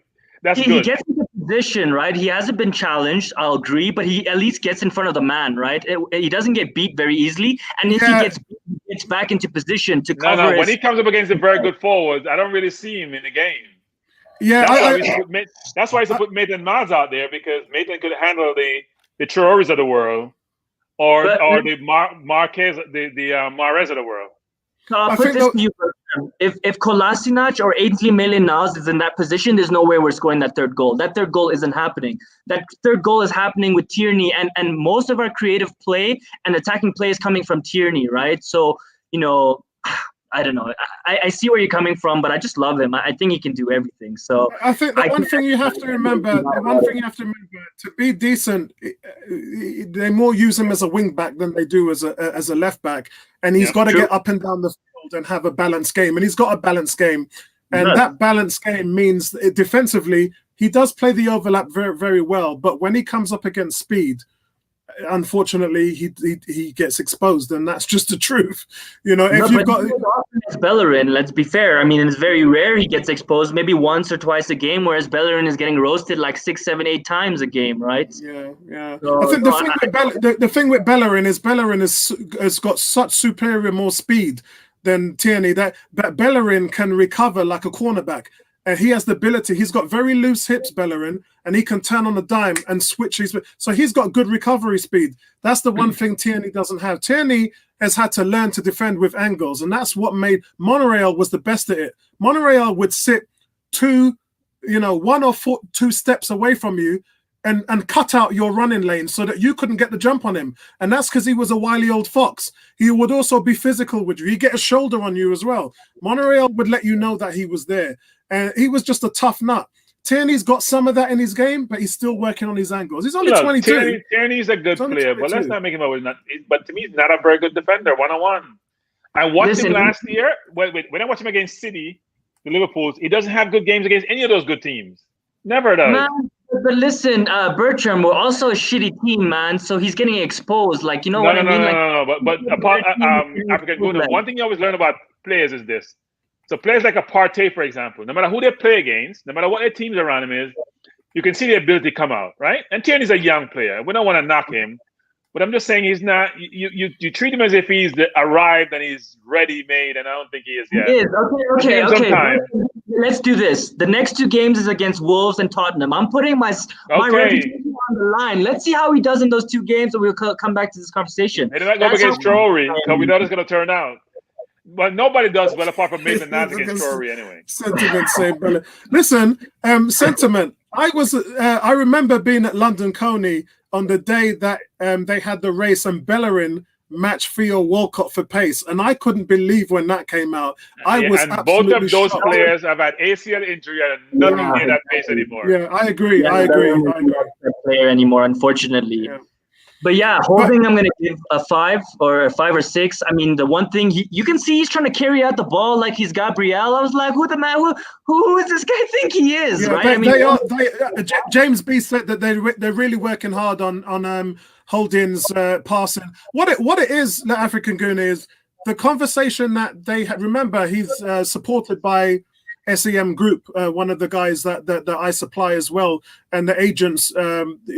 His agent has talked about them really developing him. They stopped him going from Newcastle because they believe that he can be the guy who can partner Gabriel. So at the moment, you're seeing a phase where David Luiz has taken more of a senior back role, and they're really working Holding in. Remember, Holding's only 25. He's still at a good age. They're trying to work him in so they can build that tandem because they don't know where they're going to be. They don't know what's going to happen with Callum Chambers because, they really don't know where they're going to be. So I think that this is a good thing that they're doing. And the partnership between the two is working.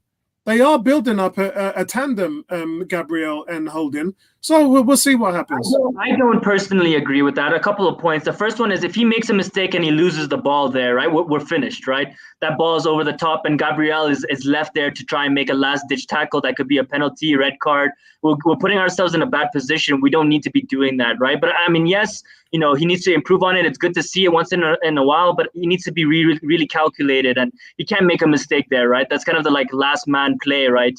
So, yeah, it's good to see him and stuff. And I don't think that he's been really good with Gabriel, to be honest. I think he's the weaker link between the two, and I think Gabriel has to clean up a lot of his mess. But, I mean, that's in the more recent games. Let's see if he improves. That's how I see it, at least, right? So that's excellent, guys. So listen. So that's the player ratings. I know I'm rambling, so I'm gonna go quickly. Ceballos, I'm gonna give him a 5 or a 6. Didn't really do much, to be honest. Smith Rowe, I've been calling him to come and play, and as you said, Apollo, he's playing way higher up the pitch. He looks like a real center attacking mid, right? You can tell.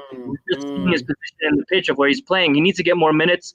I think play him against Wolves. Put him in the 70th minute. Give him 20 minutes again. Start him in the Europa League game, and then let's see what happens then. And Balogun, I'm giving him a 7, scoring on your debut. I mean, within 30 seconds, clinical finish. A little bit lucky because it went through the keeper's legs, but he went, as a striker, you go across goal, and that's what he did, and he scored. I agree. In the next Europa game, I would like them to put Nketiah and Balogun up top together. I'd like them to do that and change the formation slightly to adjust between the two strikers. I would just give up on Lacazette now. I just think Lacazette's holding these kids back. These guys are developing and going on an upward trend, and Lacazette's just going down and down. And I just think today showed you where he was just dragging the team down. He was holding the team back, and that's just what. Yeah, the problem is we're a poorly run club. We know that. And it's reflected when you look at Laka, who costs over 50 mil, Pepe over 70 mil, Mustafi over 30 mil. Socrates over about 18 mil. All these players have named me. We can't get anything for that. You buy a house for £100,000, and a year later you can't sell it back for anything. You're not getting anything for your money. Not even they get something back. I think that's why it's good that if we can get something for Lacazette in January or next summer, I think it would be good business because you need to reinvest now. You really do. You need but to if it's next summer. Why would he want to leave? He can leave on a free. Why would he want to leave? Well, he's on 100. Yeah, he's on 180 grand. Who's going to pay him 180 grand? Exactly. So he stays. He leaves. He gets a sell-on fee for himself because he's a free agent. And he makes more money by leaving or staying until his contract expires versus the only problem there is he's 29 now, and if he sees that his contract, he'll be in his 30s where teams don't give you lucrative contracts. He doesn't care. My man got 350 at 31, isn't he? Yeah, that's a big problem for agents. All right, guys, have we got any closing arguments? I can smell my dinner in the background there. Have we got any closing? The first one is in January. Saliba needs to be included in the squad. I don't give a crap. I mean, we can't be sending him back to Saint Etienne. I mean, that's just a joke. And then Martinelli training again. I'm licking my lips. I can't wait. I can't wait for him to start. Yeah, me too. And he has to start. He has to get game time. There's no excuse. So I'm so excited to see him play. So before we go, guys, looking forward to Wolves. What's your predictions, guys? Again, is it home or away? Let me just check this one. I think it's there. I think it's at Molyneux. Away, yeah, you're right. But then that's 3 away games because then we play. No, it's at home. It's at home. At home, yeah. Yeah. I'm gonna go for 2-1. I'm going for 1-1. I'm gonna be boring and go for. I can't see this unless they play these kids. These guys ain't scoring. I'm going for 0-0. I'm not going to predict. I'm going to say 1-1, like I predict. Yeah, 1-1. I think we get a penalty because we don't score from open play. So.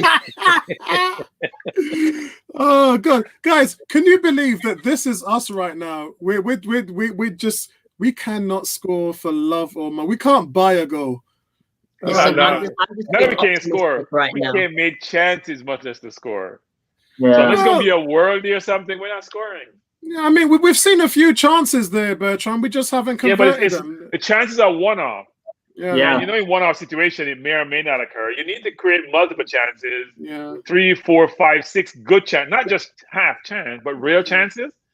We're not doing that. And do you want to hear the fact that when I did the Leicester City commentary, the worst thing is that before we lost 3-0 to Villa, in the last 29 home games, Arsenal had scored goals. And now we've got back-to-back games at home where we haven't even hit the back of the net. It's not even funny. Yeah, here's the thing. We don't even look like scoring. There's one thing to say, you got to we don't even look like scoring. Against Leicester, we had one goal which was disallowed, the Lacazette header, which would have helped his confidence. Against Villa, we were, oh my Lord. You thought Villa was the old Barcelona with Iniesta and Xavi, the way we didn't look. And Villa lost before us and after us. So it's not a pretty picture. But let's be fair. I think we're too slow in transition. Like we're way too slow. By the time we even get to their final third, they're already behind the ball, and it's so easy for them to just sit there because we don't have any creative player like a Ozil or a Santi Cazorla or a Fabregas to open any passing lanes or do anything creative and make something happen. So that's the one thing. Second thing, Thomas Partey and El Neni will be coming back into the team, and I'm hoping that we can see that elevation in terms of dominating the game. At least that's what I'm hoping. Yeah, I'm really me too. I think that's the secret sauce there for that game. But the funny thing is, Villa, after beating Arsenal, Villa went to play Brighton, a team who beat us twice last season, and lost Danny Welbeck. That's going to be interesting. So I'm looking at, they're showing some highlights of Maradona. 115 goals in 259 games for Napoli, and 77 assists. So not only did he score, he gave a lot of people opportunities to score also. Yeah, well, you don't care about that with Ozil, so why would you care about that with Maradona? Because Ozil doesn't score a goal, and Ozil is lazy. Ozil scored 43 goals for Arsenal and 79 assists, bro. In how many games? True. You tell me, Ashley. I think it was... Yeah, it's got to be. All I can remember from Ozil is when we have big games, his knee hurts, his back hurts, his toe hurts. He has to call his mom. His mom was home, so he had to stay away. So what about when we don't have big games? That's why we need him. We're not. No, but I'm just saying, Ozil, more than half the game he played were big games, but it's the Bayern or the Barcelona, he disappears. Never around. All right, guys, listen, so that's it from us today. Thanks, guys, for joining us today. Good win, and we qualify for the closing stages, the knockout stages, after beating Molde 3-0 with Nicolas Pepe redeeming himself today after that red card at Ellen Road. For me, Reece Nelson was on hand as well from close range, and Balogun as well. Look, we just look really good, man. We look really good today, and we want to see these guys play more of a part in the Premier League, because our guys are not getting it done. And, you start the same old guys against Wolves and have the same result, and that's got to be on the manager. You can't keep picking these guys, Mikel. These guys ain't getting it done. And it's not just that. And it's not just that, but when you bench a guy and you see a guy sitting on the bench like Willian, or even Aubameyang, even bench the captain. When you bench a guy and he's watching someone else on the pitch run harder than you, create more chances than you, score more goals than you, that is the sign and message that you need to give yourself a Abba will never be benched. Maybe not. But you never know. No, we don't have to bench him. We don't have anyone. If it's 30 games in and he still only has one goal from open play, then maybe, but that doesn't happen. Yeah, maybe not. But you know what? We'll see what Mikel is made of, because this is what, if it's an Alex Ferguson or Guardiola, you can believe right now Guardiola's up against it. The team sort of picks itself, doesn't it? Abba's going to play. Saka's going to play. Partey's going to play if he's fit. El Neni may play if he's fit. The team, Tierney's going to play. Bellerin's going to play. The keeper is going to play. So there's very few positions which are up for grabs, actually. True. Maybe Williams is not injured, is probably going to play. Sorry, who? William, if he's not injured, he's probably going to play. He will play. He will play. He will play. Well, Yeah, he will. We don't have anyone else that isn't there, so because as I said, he's trying to justify the reason why he brought him in. But as I said to Ebony, the one time you drop him, if you drop Willian, you're saying to the fans and the media, I failed. I got it wrong. And Arteta doesn't want to do that. He wants to play Willian. Yeah, it is. It is. The problem with Arteta is he came in as a manager like he's a Klopp or a Ferguson with some of his decisions. You can only, when you have the resume, you can make some of those tougher decisions on your team because you have a resume to justify it. If you're a Guardiola, if you're a Klopp, if you're a Ferguson, if you're a Wenger, frankly. Yeah. But he's actually, ostracizing Guendouzi, ostracizing my favorite player, doing all these things and playing William, who's not producing, not chastising William for going to Dubai, playing William for going to Dubai. Like you can't have these conflicting and these subjective way of operating and these biased way of operating as a manager who is new, haven't really cut your price apart from FA Cup, and basically saying, you know what, I know it all, I have the pedigree, and I can make all these decisions. It just doesn't happen. It doesn't work that way. You're gonna follow your pace when you're 500. Right now he's 500. Yeah, I mean, I know that, but the reason why he gets it is still too early because, as I said, he ain't been there a year yet. But for me, I have to make the statement that Arteta is able to do one thing that Wenger didn't do, Emery didn't do. Yeah, we needed a spine in this team for such a long time, for 15 years. And who was the manager that did that? But that's not. Wait. No. I don't agree with that. First of all, the manager only has you a question. I just asked you a question for 3 years. The manager only has so much input into who you buy at Arsenal. This is not Ferguson saying, "Go buy me this."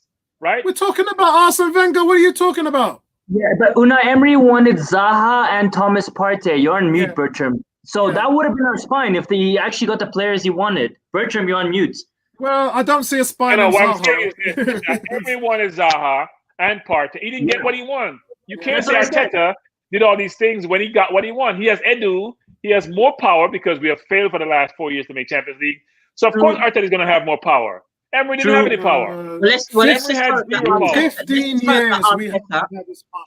say that Arteta gets the players that he wants because apparently he wants Aouar, and then there's another player, the Polish player that he wants. Apparently, I don't want Aouar. I don't want Aouar. I think it's too risky. Either. I don't want Aouar. Yeah, I'd rather take this Dominic guy for 25 million. He looks like the real deal. He looks like the real deal. But he's got Partey. I don't see why he's come to us, though, for real. And the other question I was going to pose is, Bertram, what choice did Arteta really have but to play Willian? Because Saka was burnt out. He played like 3 games for England. I mean, he didn't really have a choice but to play him. What do you mean, the last game? Yeah, against Leeds. Like, I know you're saying he should have punished him, and I agree, but I don't. Like, I feel like he's under so much pressure that he was kind of forced to play. He could have played Nelson. He could have played Nelson. Yeah, true. And William didn't play well, apart from the Fulham game. Yeah, agreed. We're 9 games in. He missed 1 game. He hasn't played well. I'm a William fan. I thought he was brilliant at Chelsea for a lot of his career. He hasn't played well. I'm hoping that Willian can actually come back and spring back because he hasn't played well since Fulham. I think the guys, he had the 15-20 minutes. He was our best player against Leeds. I thought he had. You mean what? Defending? I think his overall game, I thought he had a very good. He came out, he was very bright. I don't know what happened. I thought it was a slight twinge or something. And there was mentions here. Me and Mark T was talking about he's 32 years old. He can't run like that for 90 minutes. He can't keep that up. And then they took him off. So I see Vardy running for 90 minutes, and he's 33 years old. Different players. Some are just exceptional. 20 a year. I don't have 50.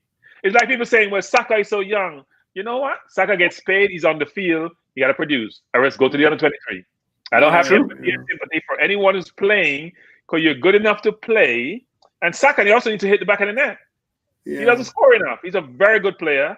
But he's young. You have to give him time. You did not think about young giving time? No, you're playing.